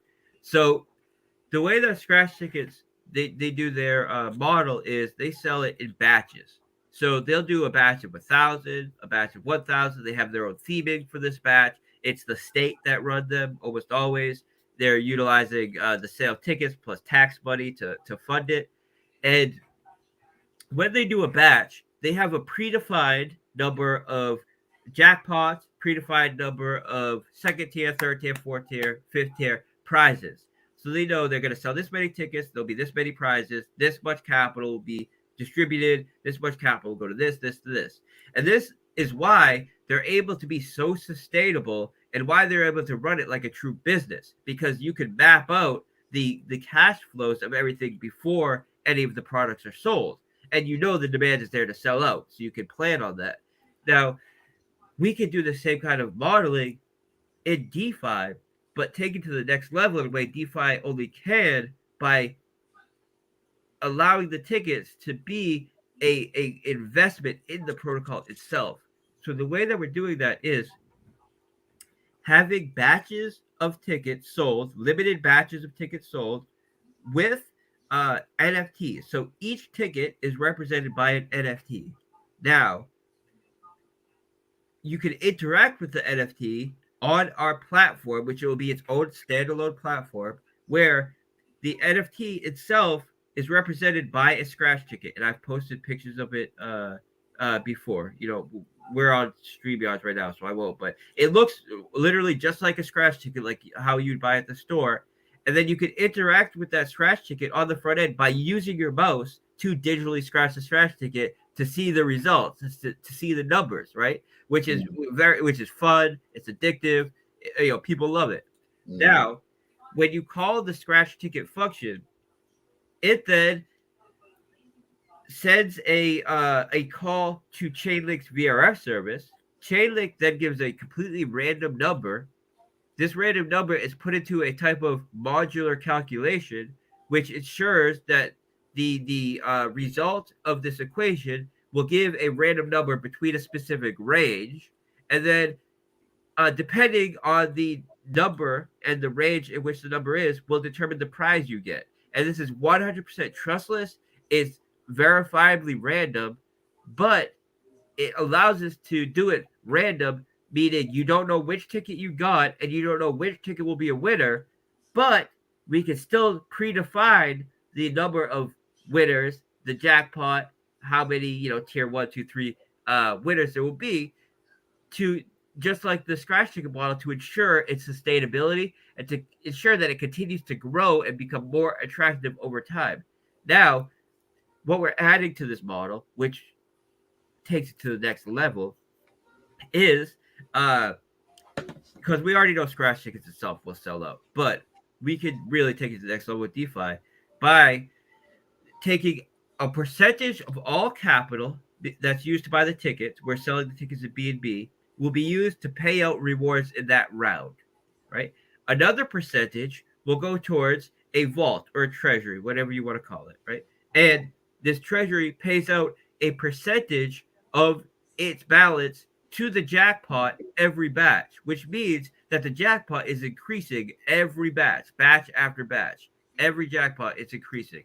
Now, another percentage is going to buying the asset that's associated with whatever platform the tickets are sold on. So if you buy the tickets on the Drip website, a percentage of all the BNB that goes to buy those tickets gets used to buy Drip, and those Drip are automatically sent to the Drip tax vault. Now, if you buy the tickets on the Animal Farm site, a percentage of all that BNB used to buy the tickets on that site will be used to buy the dog and pig token and send those to a bird address. And we're not only going to have this as a product on our platforms, it will have its own standalone platform, and we'll sell it as a whitelisting service to any other developer that wants this awesome new use case that's going to provide excitement, that's going to provide a utility for their token, that's going to get users and attention, and just an awesome new model to their platform. Now, the great thing about this is it's a white label service, so that their tickets sold on their site will have their theming, right?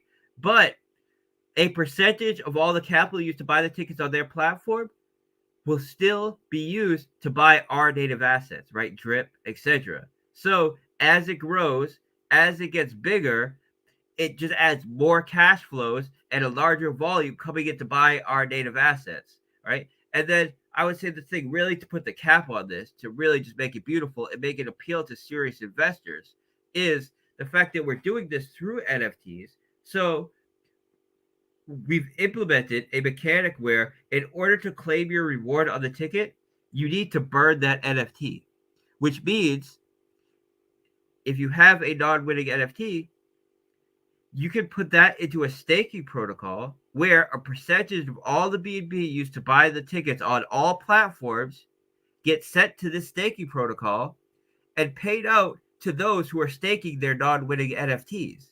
So the NFTs, when you stake it, represents a share ownership of the protocol itself, and you get paid out in BNB every time a ticket is sold relative to your share of the staking pool. And this is going to be extremely attractive because not only do we know the scratch ticket model works, but we can shop this out to a ton of different developer teams, and they'll all be generating BNB, which will be used to pay out people that stake these NFTs. And I believe that it'll be so attractive that even the people that win the low-end prizes, especially early on, won't even be burning those NFTs to collect the prizes. They would rather take that NFT and put in the staking protocol to get an early share ownership of the protocol, right? Of the platform. And it's just it's a way that we could not only create a secondary market and demand for these unwitting NFTs, because people could sell them on various NFT marketplaces, on a secondary market, because people can then buy those NFTs and stake them for share ownership of the platform. But also, it allows us to do, for example, the initial pre-sale raise, because the people that are investing in the initial pre-sale are not just buying scratch tickets. They're guaranteed a spot in the protocol when they buy these NFTs, right? It's an investment in the protocol itself with a chance to win the jackpot and a variety of other prizes, including winning essentially a ticket, like how you buy a $2 scratch ticket, you win $2, right? So the fact that it's fully trustless, we're not using these other protocols where they're using, unverified contracts that are taking 3 values that can be reverse engineered to exploit, which almost all these other lottery protocols are using. Fact that we're using Chainlink's VRS service, the fact that you don't have to wait 24 hours or a week or 48 hours to see if you won or not, the fact that there's a multitude of prizes, the fact that you could buy a ticket, scratch it, see if you won or not, and go right back and buy another ticket, it makes it way more attractive, way more bullish than any of the existing lottery models or game models in crypto. And I'm super excited about it. And we're going to be doing a raise for it in the DAO in the coming months. So in this month we have the piggy bank. We have the piggy bank going live. We have the whole animal farm going live, and a lot of promotion around that. And I'm going to be start bringing things on the table that we were working on before I had to hyper focus on piggy banks, such as fiat on-ramps for drip, this kind of thing. Responding to a lot of people that wanted partnerships that I haven't gotten back to. You saw Pancake Swap, right? Very shortly after I said that the result for a partnership, they made the Twitter post with the Pancake Swap buddy wearing the drip tank top and all this stuff. They didn't do that by accident, or that wasn't a frivolous thing. Pancake Swap, when they make a post like that, they know it has major impacts and is going to get major attention. So they did that to gauge how the community feels about doing something like that. And go look at that post. It's super positive, right? Everybody's excited about it. So Chainlink initially reached out for a partnership for a drip. And I told them, yes, we could implement Chainlink somehow, but there's a cost when you implement Chainlink. You have to pay to call the functions in Link. So I didn't want to just do it just to do it. If we do a partnership, I want it to be something that they can be excited about, that they will want to cross promote, and that really makes an impact. And that's where we came up with this lottery scheme. And they're super excited about it because we're using their VR service in a way that's never been done before. So Chainlink's super excited about it as well, and they're ready to co-promote us too. So, and on top of this, the Acquirify marketplace, I'll be helping them and advising them. So part of that deal with helping them and advising them is we will be marketing our platforms, and specifically this white label scratch ticket protocol on their platform, right? We'll have a ton of exposure on there as well. So, man, there's just so much to look forward to and to be excited about. I just got off a call with Sads and BB. Tomorrow, we're going to do a complete dry run of the migration, right? We're going to do everything, deploying. We're going to do essentially launching the piggy bank contracts, the new pig contracts, the new pig pen contracts, doing all the crediting, doing the migration, doing just essentially a whole dry run, right? And just doing the whole thing from start to finish, just so there's no surprises. And we've been extensively testing every single thing, like isolating functions in Remix and just testing those functions, then the contracts as a whole, and then the protocol all interacting with each other. And tomorrow we're doing a complete dry run of everything all together, not to test it because we've done the testing, but just for practice, just to do the whole thing, and just So when on Thursday, it's going to be clockwork. So I've never been more bullish about our opportunities right now, our platforms, the networks I've made, our community. You guys, you're all. Yeah, I feel like you guys are just as supportive as you were on day one, maybe more so because we've been through it together, right? We've seen projects come and go, and we're still doing our thing. So, yeah, and you've proven yourself. I mean, a year. Yeah. How many? The only thing I can say I've been in. We got nothing but love for you, FOREX. Thank you, brother. Thank you. I mean, like, there's nothing in DeFi have I ever been in that's lasted this long, ever. I mean, the masternode things, but that's, I've been in, that's not DeFi. DeFi doesn't last this long, dude, and you've managed to somehow do it. And the beautiful thing about it is a lot of the sustainability mechanisms in drip come in after year one, at the 365 mark. So, right. I mean, yeah, we're in a better place than ever. Yeah, there you go. People are always asking, like, you never got back to me that my question about the city of Atlantis thing, FOREX. That doesn't have anything to do with you, right? I have not developed that project. I'm not advising them or anything like that. But they are using drip as a form of reserve currency, and they do say that they have some pretty cool celebrity NFT deals that they're securing. And my thing with them was, all right, I'm not going to give a ton of attention and just give my reputation on the line for you guys. But if you guys can continue to secure these deals and things move along, I'm very happy to get on board with you guys. And it looks like they're making some good moves that I've been pretty happy about. So I need to, you know, uh, I need to really link back up with them and talk about our options moving forward. But that's really going to come after Thursday. So I'm just hyper focused on getting this migration and piggy bank unpausing on Thursday. But then after that, it's all about reestablishing these networks that were on the table with Drip and kind of got put on the sidelines, so I could just hyper focus on this. And Atlantis is one of them. Nice. Okay. Yep. Look at that Lake Tahoe. He's there, huh? Wow, Yeah, I'm here. Trying to get a good view of it. There we go. Yeah. Man, your dog must be having a blast right now. Have you been to Lake Tahoe, FOREX? No, I don't think so. I don't Okay. think One of the prettiest places I've ever seen in my life. That's one reason why I moved up this direction. Look at that. Wow. Yeah, it's fucking badass. And this shot does it no justice. It is like Oh wow. like aqua No, it's color. like it's straight fucking jaw dropping, dude. I've never seen Hey, anything. Black Told Sheep. you. Hey, What? fuck Las Vegas, right? The hell with Las Vegas. And that's Nevada. I've been to two of the That Great is fucking Seas. badass. I've been to two of the Great Seas, and I've also driven across the country a couple times. So that's why I said I don't think so, because there's, you know, a chance that when I was a kid I might have driven past it or something, but definitely not as an adult. And, Right. You know, Yeah. it looks beautiful. Right. Yeah, it's pretty cool. I just got in. I'm trying to find out where I'm supposed to go here. I'm gonna be 3.5 myself miles, for a cool. second. Okay, yeah, go ahead. Yeah, to hell with Las Vegas, right? Sheep, you should just stay there forever. Yeah. Right. Holy shit. No, this is really nice. Summer home.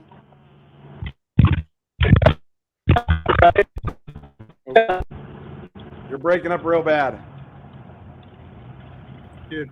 Hey, so the whole van life, RV life thing is super attractive to me, especially, you know, as a trader and someone that can make money essentially anywhere. It is very attractive. Yeah. It's cool that you did that. And, Yep. or you're doing it. Well, this is all thanks to you, FOREX Shark. Hey man, I wouldn't be able to do this shit you, for you, man. So.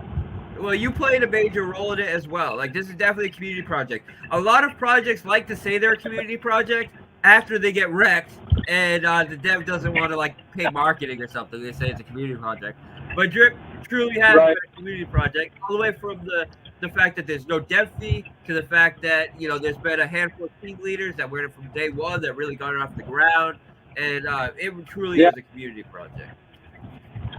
Hell yeah, man. I love it. Yeah, you do. And hey, yeah, so I saw someone say sheep tickets, right? That's, you know, if when we get this model up and running, if you wanted to implement something like that on sheep or on your platform, you know, we'd be happy to work with you, of course. Cool. Oh shit! Oh, sheep. What scratch tickets? Yeah, Yeah. someone, I saw What are you talking someone about? post that. Yeah, someone posted that. Yeah. Oh, cool. So, yeah, I mean, like I said, it's going to be a white label thing, and the great thing about the a white label type service like we're doing is the devs aren't going to have to pay anything up front, right? It's just essentially a cut of the B&B that comes in to buy tickets gets utilized to buy our native assets and things like that. But it's you know, it's not risk free. There's always some risk, but it's very little risk because you're not paying up front. It's, you know, you see the model working, you can implement the model with your own theming. Nice. Oh, you're white label. You're talking about like letting other people use the code and shit, other projects, or is that what you're talking about? Yes. So essentially, Oh. the way it will work is we can have their tickets for sale on our platform with their theming, and then utilize iframes or some other way to do it where the platform can be accessed on their site in a way where it doesn't even look like you're accessing some off-site thing. It's just you go to the site, tickets are for sale there with your theming, you know, supporting your token, the whole thing, right? So it's when I say white label model, I mean when someone goes to your platform, they can't even tell that it's not just your 100% on you, your project, your theming, sold on your Oh, nice. platform.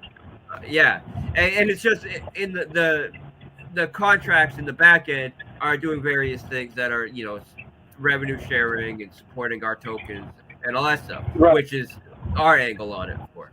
So Sick. yeah, yeah, it's exciting. It really is. It's one of the things I'm more excited about than anything. Nice, man.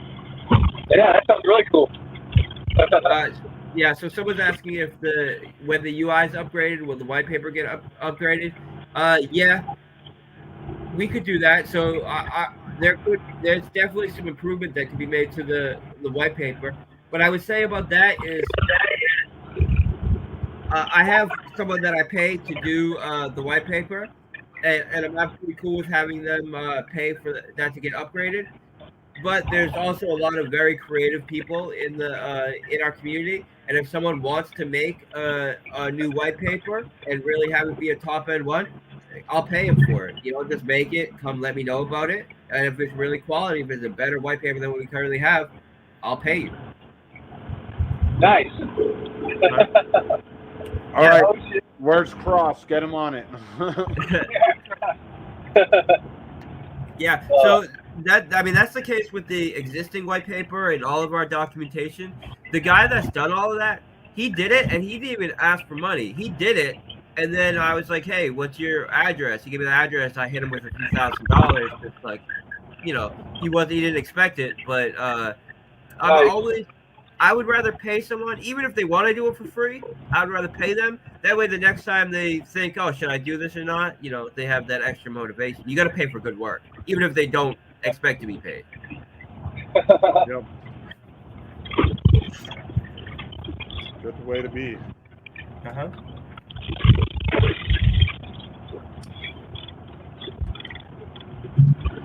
Any other questions out in the audience at all? Oh, what is this one here? When is the hacker game coming, FOREX? The hacker game is something that I've developed. So what I've been saying for day one about that is that I developed it with the intention that I would launch it on the ERC20 network. The ERC20 network became too expensive, so I ended up not doing all that and putting it on the sideline. And what my goal is to launch it on Solana's network, with an NFT protocol, right? Now, Solana said that they were going to be EVM compatible like 2 months ago. So the deal with that is essentially the contracts are finished, and I was waiting on Solana to be EVM compatible. Whether we'll still wait for that is up in the air because it looks like they're not making the kind of progress that they said they were making. There are some side chains that have offered to pay me millions of dollars and put millions of dollars worth of marketing if we launch this game on their side chain. So that's another option. So I'm essentially weighing my options in that sense. But as I said, gaming is one of the 4 major values and market fits that we can bring. And there are 2 games that I've either developed or 90% developed, or that I really want to develop. And one of them is not developed at all, other than I've worked out the logic and game theory to it, and I know it's a really, really quality game, but I haven't worked on the contracts at all. And then that's like a type of auto battler game. And then there's the hacker themed game, which the contracts are 90% done. The only part that isn't done is the NFTs aren't made.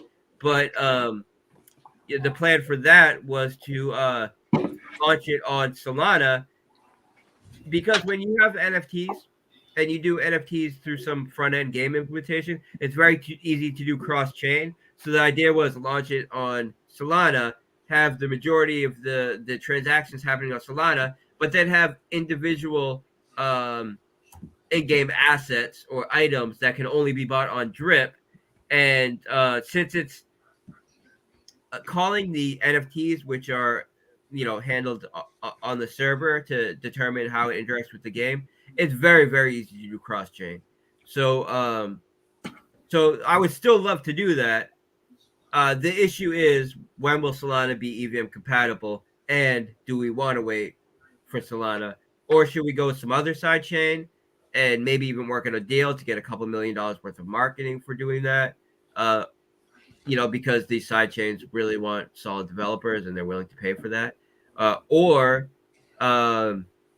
potentially even do it on BSC. Now, the reason why I didn't want to do it on BSC is because BSC didn't have the kind of NFT marketplace and infrastructure, but that's starting to change, and it's starting to grow, and I'm getting more bullish about. I'm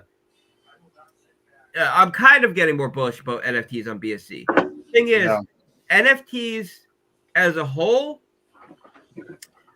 I hate all of these celebrity NFT things, right? Oh God, me too. They're garbage, right? They're just trash, dumpster fire. But there are some use cases for NFTs, like what I've explained, right, with like the scratch ticket model or in-game assets, this kind of thing, where there is true value, and they could really, I mean, the best way to implement them is with NFTs. And I think the future for this kind of NFT model is super bullish, and BSC has become more and more of an attractive place to do that kind of thing. Whereas like a year ago, I wasn't interested in doing NFTs at all on BSC, and that's why I was saying I was waiting for Solana to be EVM compatible. Which we're still waiting a year later, which is why I'm starting to think maybe we need to think about something else. FOREX, we have a thing around here, this feud between Mustangs and Corvettes. So everybody wants to know, Mustangs or Corvettes, FOREX? Okay, so I love the LS engine, right? So here's the thing. I would say if we're talking about current cars, Corvette all the way. Like new model cars, Corvette all the way. But if we're talking about 90s, like early 90s, you gotta love the 5.0 Fox bodies, right? The Fox bodies I do like, and I like the 60s, like nobody will let me suck their dicks. So I love that. So I love the LS engine, right? Which is, it started off as a truck engine, but then got used in, Corvette and Monte Carlos and what's it called? The other Chevy. But anyways, yeah, I love the LS engine. I love Corvettes. I would say definitely if I was to buy a new Mustang versus new Corvette all the way. The new Corvettes are sick. I would love one. But like if we're talking about like 90s, it would be like the 5.0 Mustang Fox body. And then my first car was almost a Stingray. So wow. Yeah, a white Corvette convertible Stingray. So the reason why I didn't buy it is because the person didn't take me serious, because I was like 16 years old or something. So so the guy was my uncle's friend. He pulls up. He was talking about selling his Corvette. I was like, I want to buy that Corvette. I was like, I think I was just turning 16 or 16 and a half, and I was looking for my first car. And I told him I wanted to buy the Corvette, and he laughed at me. And then I asked my cousins and my uncles and stuff, and the guy just wasn't taking me serious. So I ended up buying a Trans Am, which was a fun car, a very fun car, and I had a lot of fun in that. But I think the Corvette probably would have been better, but yeah, the guy didn't take me serious. It's like he's used to, I don't know what, like I was making money when I was young. I've been making money my whole life. So I paid cash for my Trans Am. I would have paid cash for that Corvette, but the guy didn't take me serious. So. Right. His loss, but see, yeah, guys, that means FOREX is not a cocksucker in our world. In Mustang guys are cocksuckers. That's basically what we were asking. He's the man, everybody. You heard it. Old Yeah, well, Mustangs don't count. you know, like I love street racing. I love cars. I've had so many cars. I've crashed so many cars. I love street bikes. I have dirt bikes. I've been riding dirt bikes since I was 12. I've been riding street bikes since I was old enough to ride street bikes, taking on my parents' street bikes and stuff. So, you know, I love that whole scene.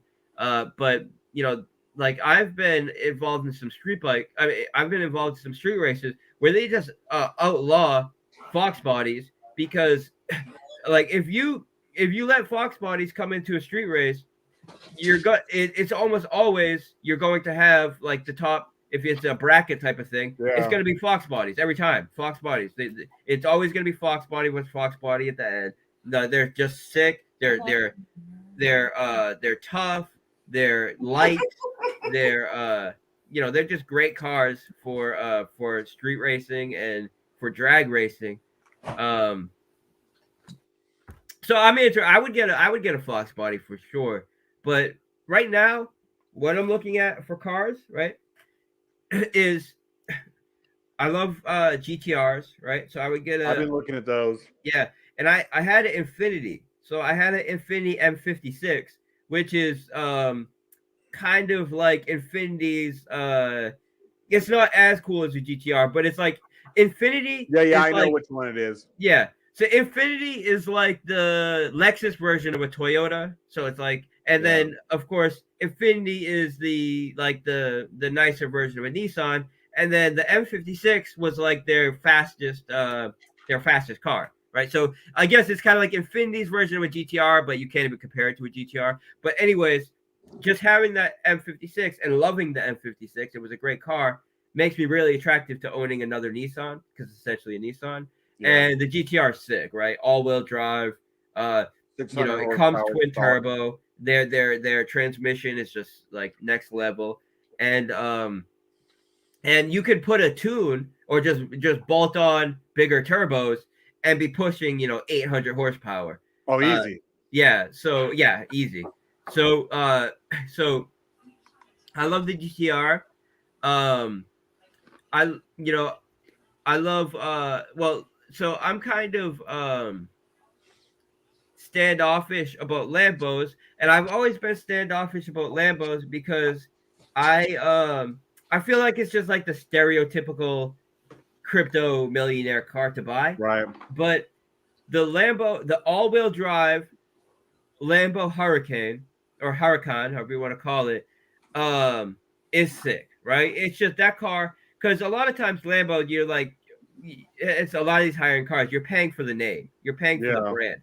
But I would say, like, the one Lambo where you're not paying for the brand and you're really getting your bang for your buck is that all-wheel drive Huracan. Yeah, and I can't fit in one because I'm 6'4", 220. Like when we all rented supercars in Vegas, I got the Porsche, which I want the GT3 RS after driving one. Makes my Corvette look like freaking child's play. Holy shit! I've already been looking at them, dude. $300,000 to $400,000 used. I went to the dealership.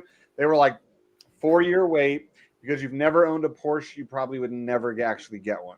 See, this is why I don't like Ferraris, because Ferraris, they make you first buy a couple of used Ferraris, and then they make you come in and buy a Ferrari that no one wants, like the Spider or whatever, and then own that, and then like maybe like a decade from now, you can be part of a lottery to get a chance to win a car. And I just don't like that whole model where it's like you should feel lucky to own. It's like, no, I have the money. Let me buy the car. Make the car. Let me buy the car. And I don't like that model. I was looking at the Audi R8s too, because the Audi R8s are the same chassis, motor, everything as that Lambo all-wheel drive. Yeah, I know. Yeah. But for a taller guy like me, it has a bigger opening, and it has like 2 inches or whatever more of headspace. Yeah, which would be just enough, because I've been going around like I'm trying to pick which supercar I want to buy. Yeah, and so I've been going through, but with my size, I have to like sit in it and make sure I fit before I go buy it. Yeah, so the R8 is pretty cool, and it does have a lot of the same drivetrain as the Huracan. The difference is the Huracan is like, well, I don't know, 800 or 1,000 pounds lighter, and and also has, it's just tuned up different. But but the R8s are sick for sure.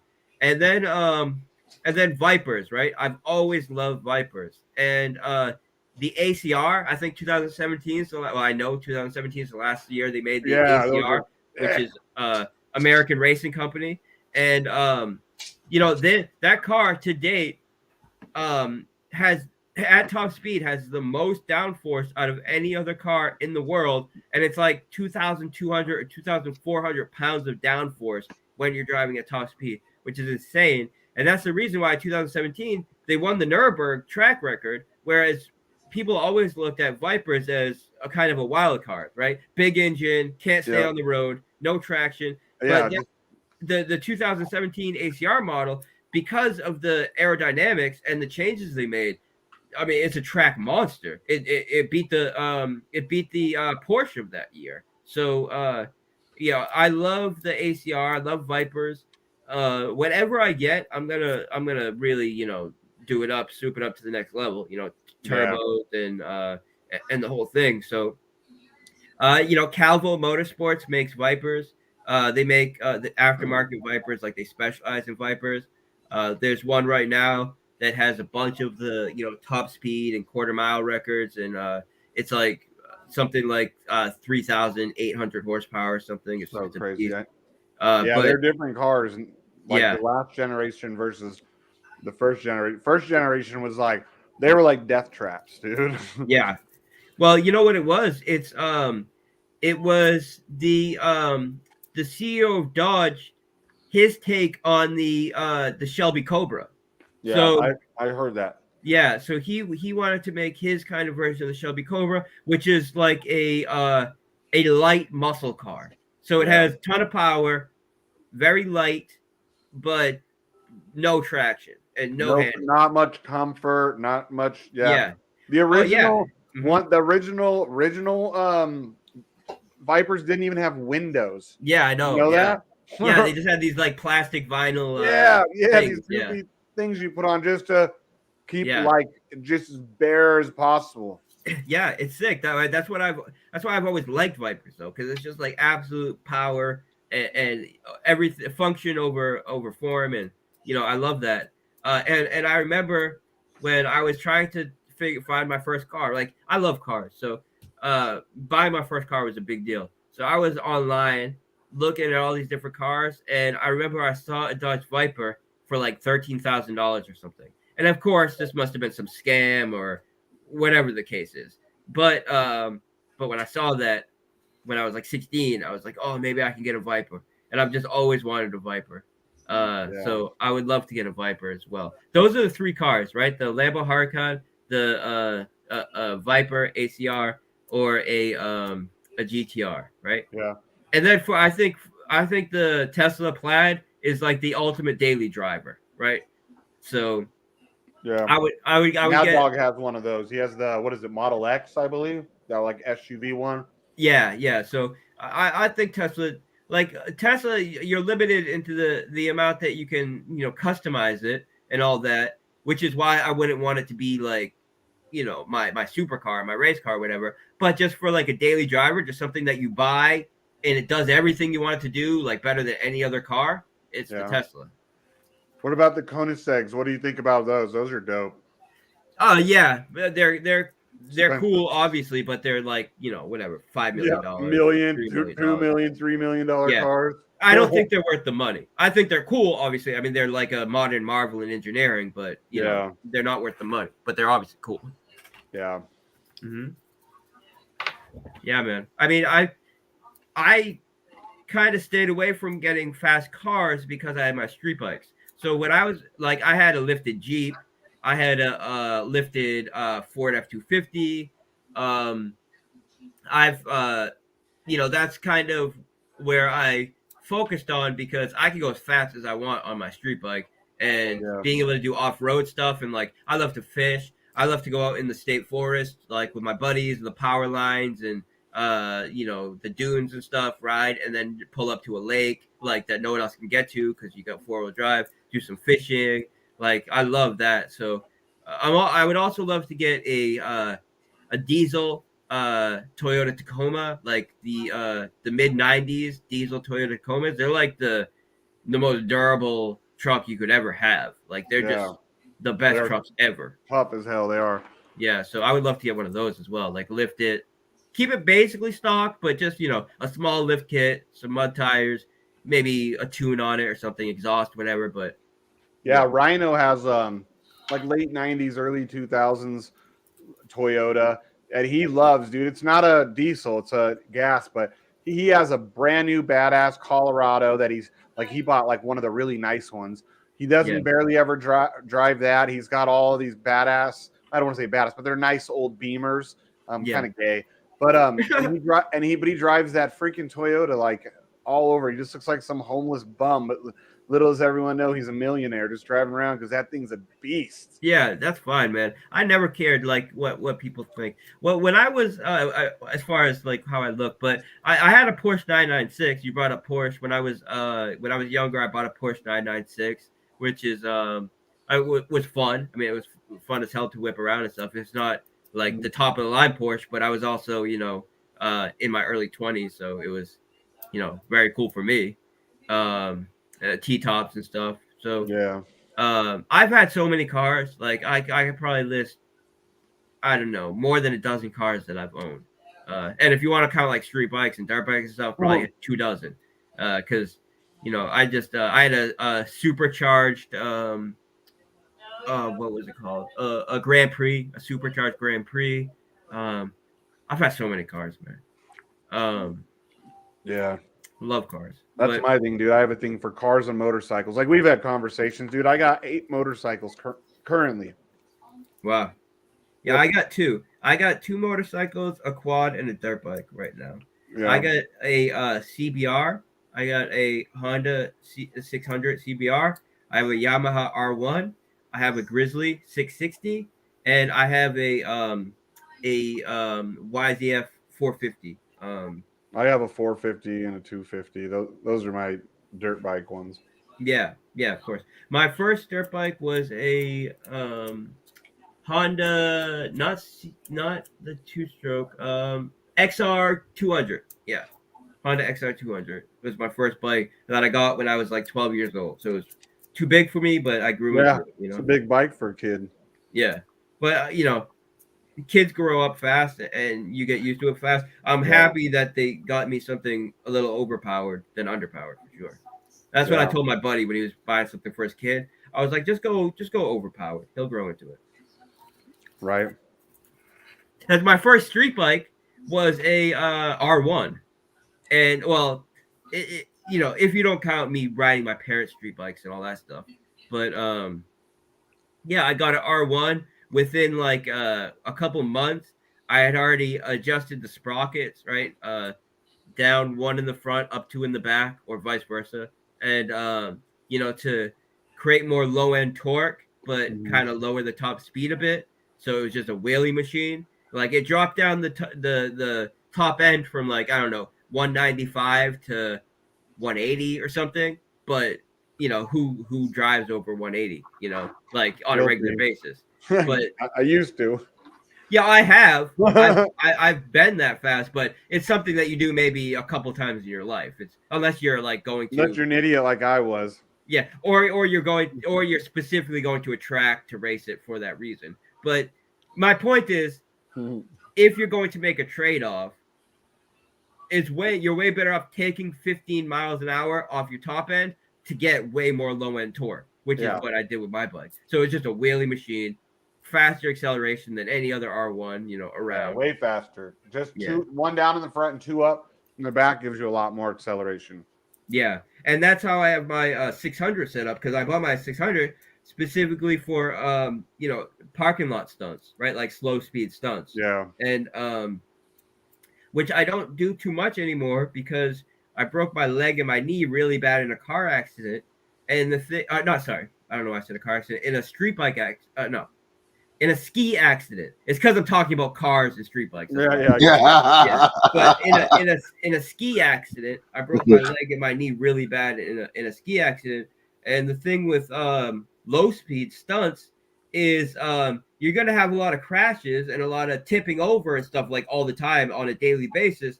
But the thing is, you're at slow speed, so you don't get really hurt.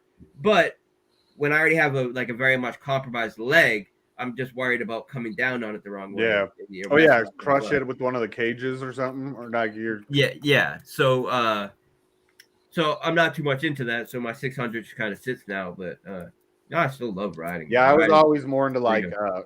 track, like dragging knees. Like my victory, my bags. Like people don't ever believe me. I'm like, go feel the bottom of my bags. They're all like worn off. I'm like, I guarantee I get my fucking victory down as far, if not farther, than you do on your sport bikes. And people are like, holy shit. And I'll be like, look underneath my boards, my running boards for my feet. They like fold up. I'll feel them fold up when I'm going. I'm like, whoops, because that means I'm dragging it. But I think this year or next year, I'm probably going to get the BMW, the S1000RR. But the one I have it spec'd out is like 40 grand, and I'm like, shit, I don't want to spend that on a sport bike, but I really want it.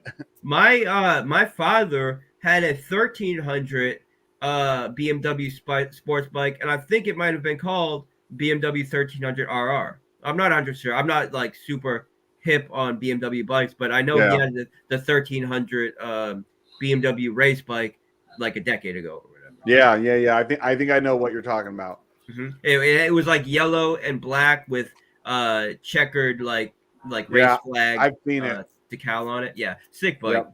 I mean that's what I learned to ride on. My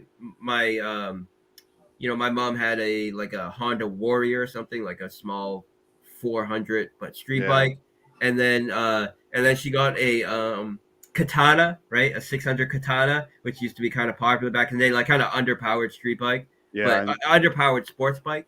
And then they both got BMWs, and now they have victories actually.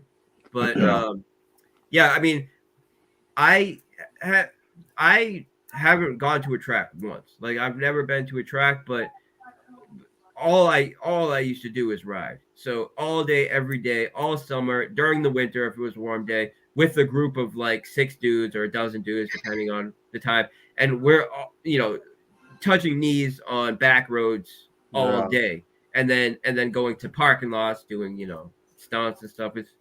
It's just freedom. I love that stuff. And it's not that expensive. Anybody can afford a bike, really. I mean, you can buy a bike for a couple $1,000 or a few $1,000s. Yeah, especially if you just want to like stunt and to get into a parking lot, you can get a bike for like 1,500, $2,000. You know, you get one that someone else dropped around, or they got a cage on it. They're good.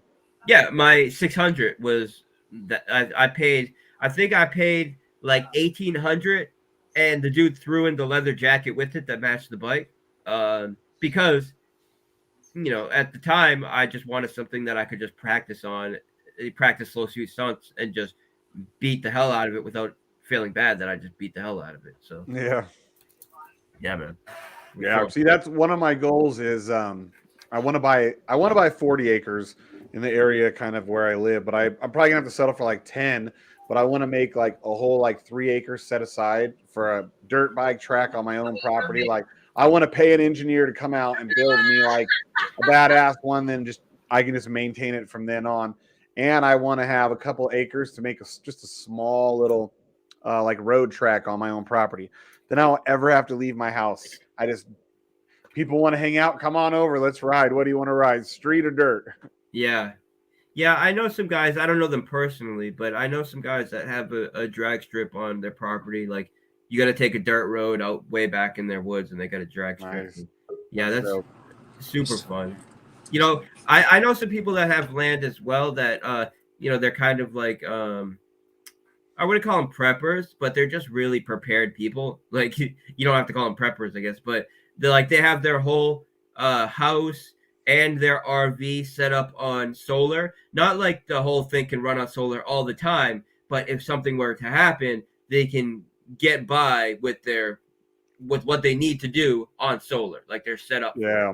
And that's what I want too, solar and wind, both. They have a catfish pond, right, where they're farming their own catfish. They have rabbits that they raise. They have goats that they raise. They have chickens that they raise. They have a big garden.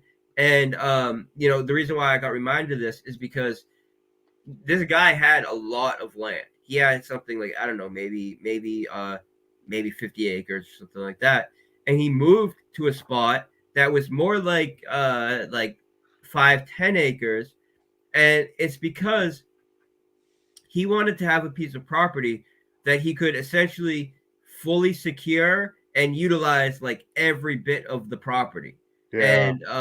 And also he wanted to get a property with a natural water source. So That's hard to find where I'm at, which I've been trying to find. yeah, well, I believe this guy's in Michigan, but like on the outskirts of Detroit.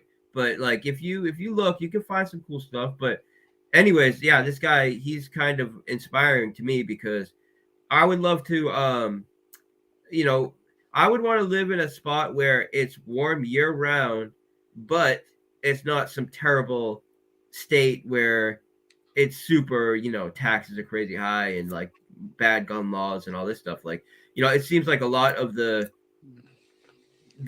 better states where it's warm year round are also not so great on some of their laws and taxes. But the Appalachians seem like a pretty cool place to live. Like, and the land is very cheap there, and you can get land a natural water source. Like, I would love to get I don't know, 5 acres or 10 acres in the Appalachian Mountains, and have maybe live there during the summers, and then be in Puerto Rico for part of the year for tax advantages, and be somewhere else that outside of the U.S.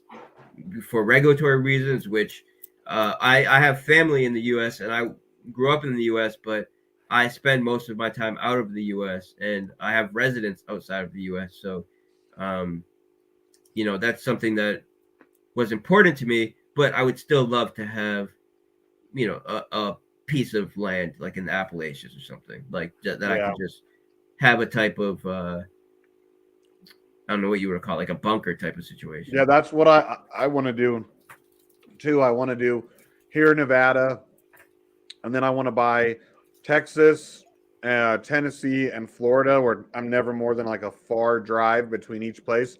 And I want to have a bunker in Nevada and a bunker in Texas, so that way, like in the middle of the country, and up here on the west side, I would have something potentially, if anything, God forbid, happened. I could be within a day's drive of a bunker. Yeah, for sure, man. All right, guys, I'm gonna go get some food because like I haven't eaten anything all day. So I appreciate you guys having me on. Yeah, thanks for coming on, FOREX, for sure. All right, guys. I'll talk to you later. I'll be in the chat and everything. But yeah, nice talking to all of you, and I appreciate the platform and just the general talk about everything, guys. So nice talking to all of you, Shane. And right on, brother. Thank you for coming by. Thanks for coming, guys. Dude. All right, talk to you later. All right, we'll see you. Bye. Peace. All right, now we can do the fucked up stuff. Shit, fuck, balls, fuck. You be all professional when we got someone important like FOREX around. Well, the show's the show. So yeah. When he goes got some Mustangs. Today's stream is killing me. Stop reading the chat and just tell us some cool updates. I have an idea, Robin. Never. Suck my balls. How does that sound, buddy? Suck them. Get them furries right in your mouth, you little piece of crap. I don't work for you, bitch. 140. I can't stand that guy, but it was pretty funny. Oh man. Well, BlackSheep, you still trying to get to your spot, huh?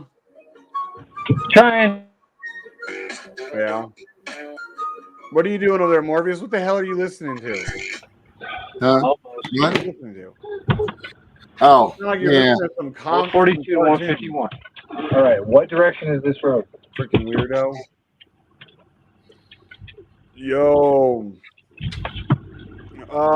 Yeah, on your left. You're making a left. Well, I'll tell you, this Shelby pickup truck, I think is pretty badass. But if you so I just go this way. If you compare it to like the TRX, it ain't shit. The TRX will outperform any other truck currently. I'm not a Dodge guy, but that's a badass truck. But the Raptors are cool too. But that's what Ram wanted to do. They wanted to put something out that's going to be able to whoop the crap out of it. And they did. And Black Sheep, actually, he's just waiting for his to get delivered to him. He's got a TRX coming. Don't you, Black Sheep? Yeah, he can't. He's not paying attention. He's like, fuck you. What'd you say? I said, you got your TRX coming soon. Yeah. On the 4th. On May 4th, it's being shipped to him. Oh, nice. Oh my God, we even gotta be watch out for this truck. I know. We're gonna end up hitting him. What is he doing right there? Thank you, Bones. Well, that's why Black Sheep's got me. How close am I? We knew. And what if there's ever a day where Black Sheep and I both can't make it? Then Morpheus is gonna have to go. Go ahead. You gonna be able to handle that Sunday, Morpheus? What? What's going And what on? if someday Sheep and I both can't get on the stream? You're gonna have to like be the host. I don't care. I'd do it. Maybe only going for an hour though.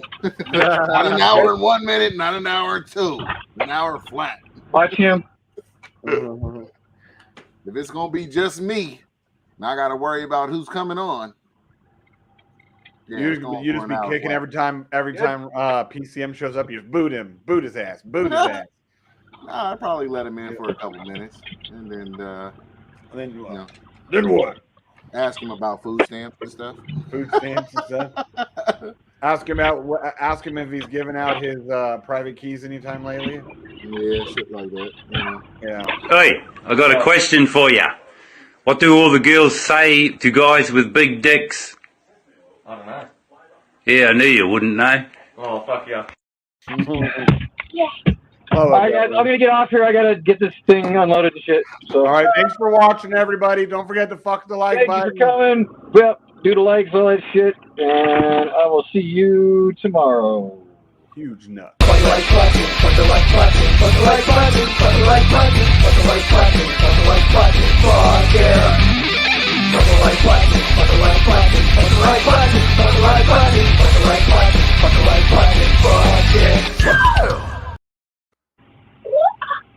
Yeah! I'm telling you, good thing I'm not jerking off. Nobody will let me suck their dicks.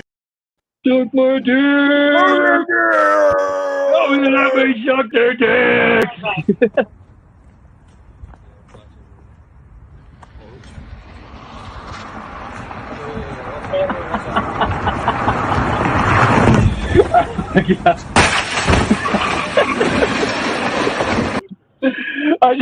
I just said that all out with a bunch of kids out here. Just, don't let me suck their dick.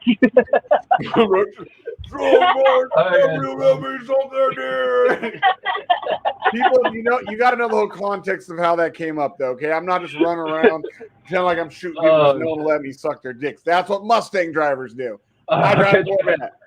Catch you later.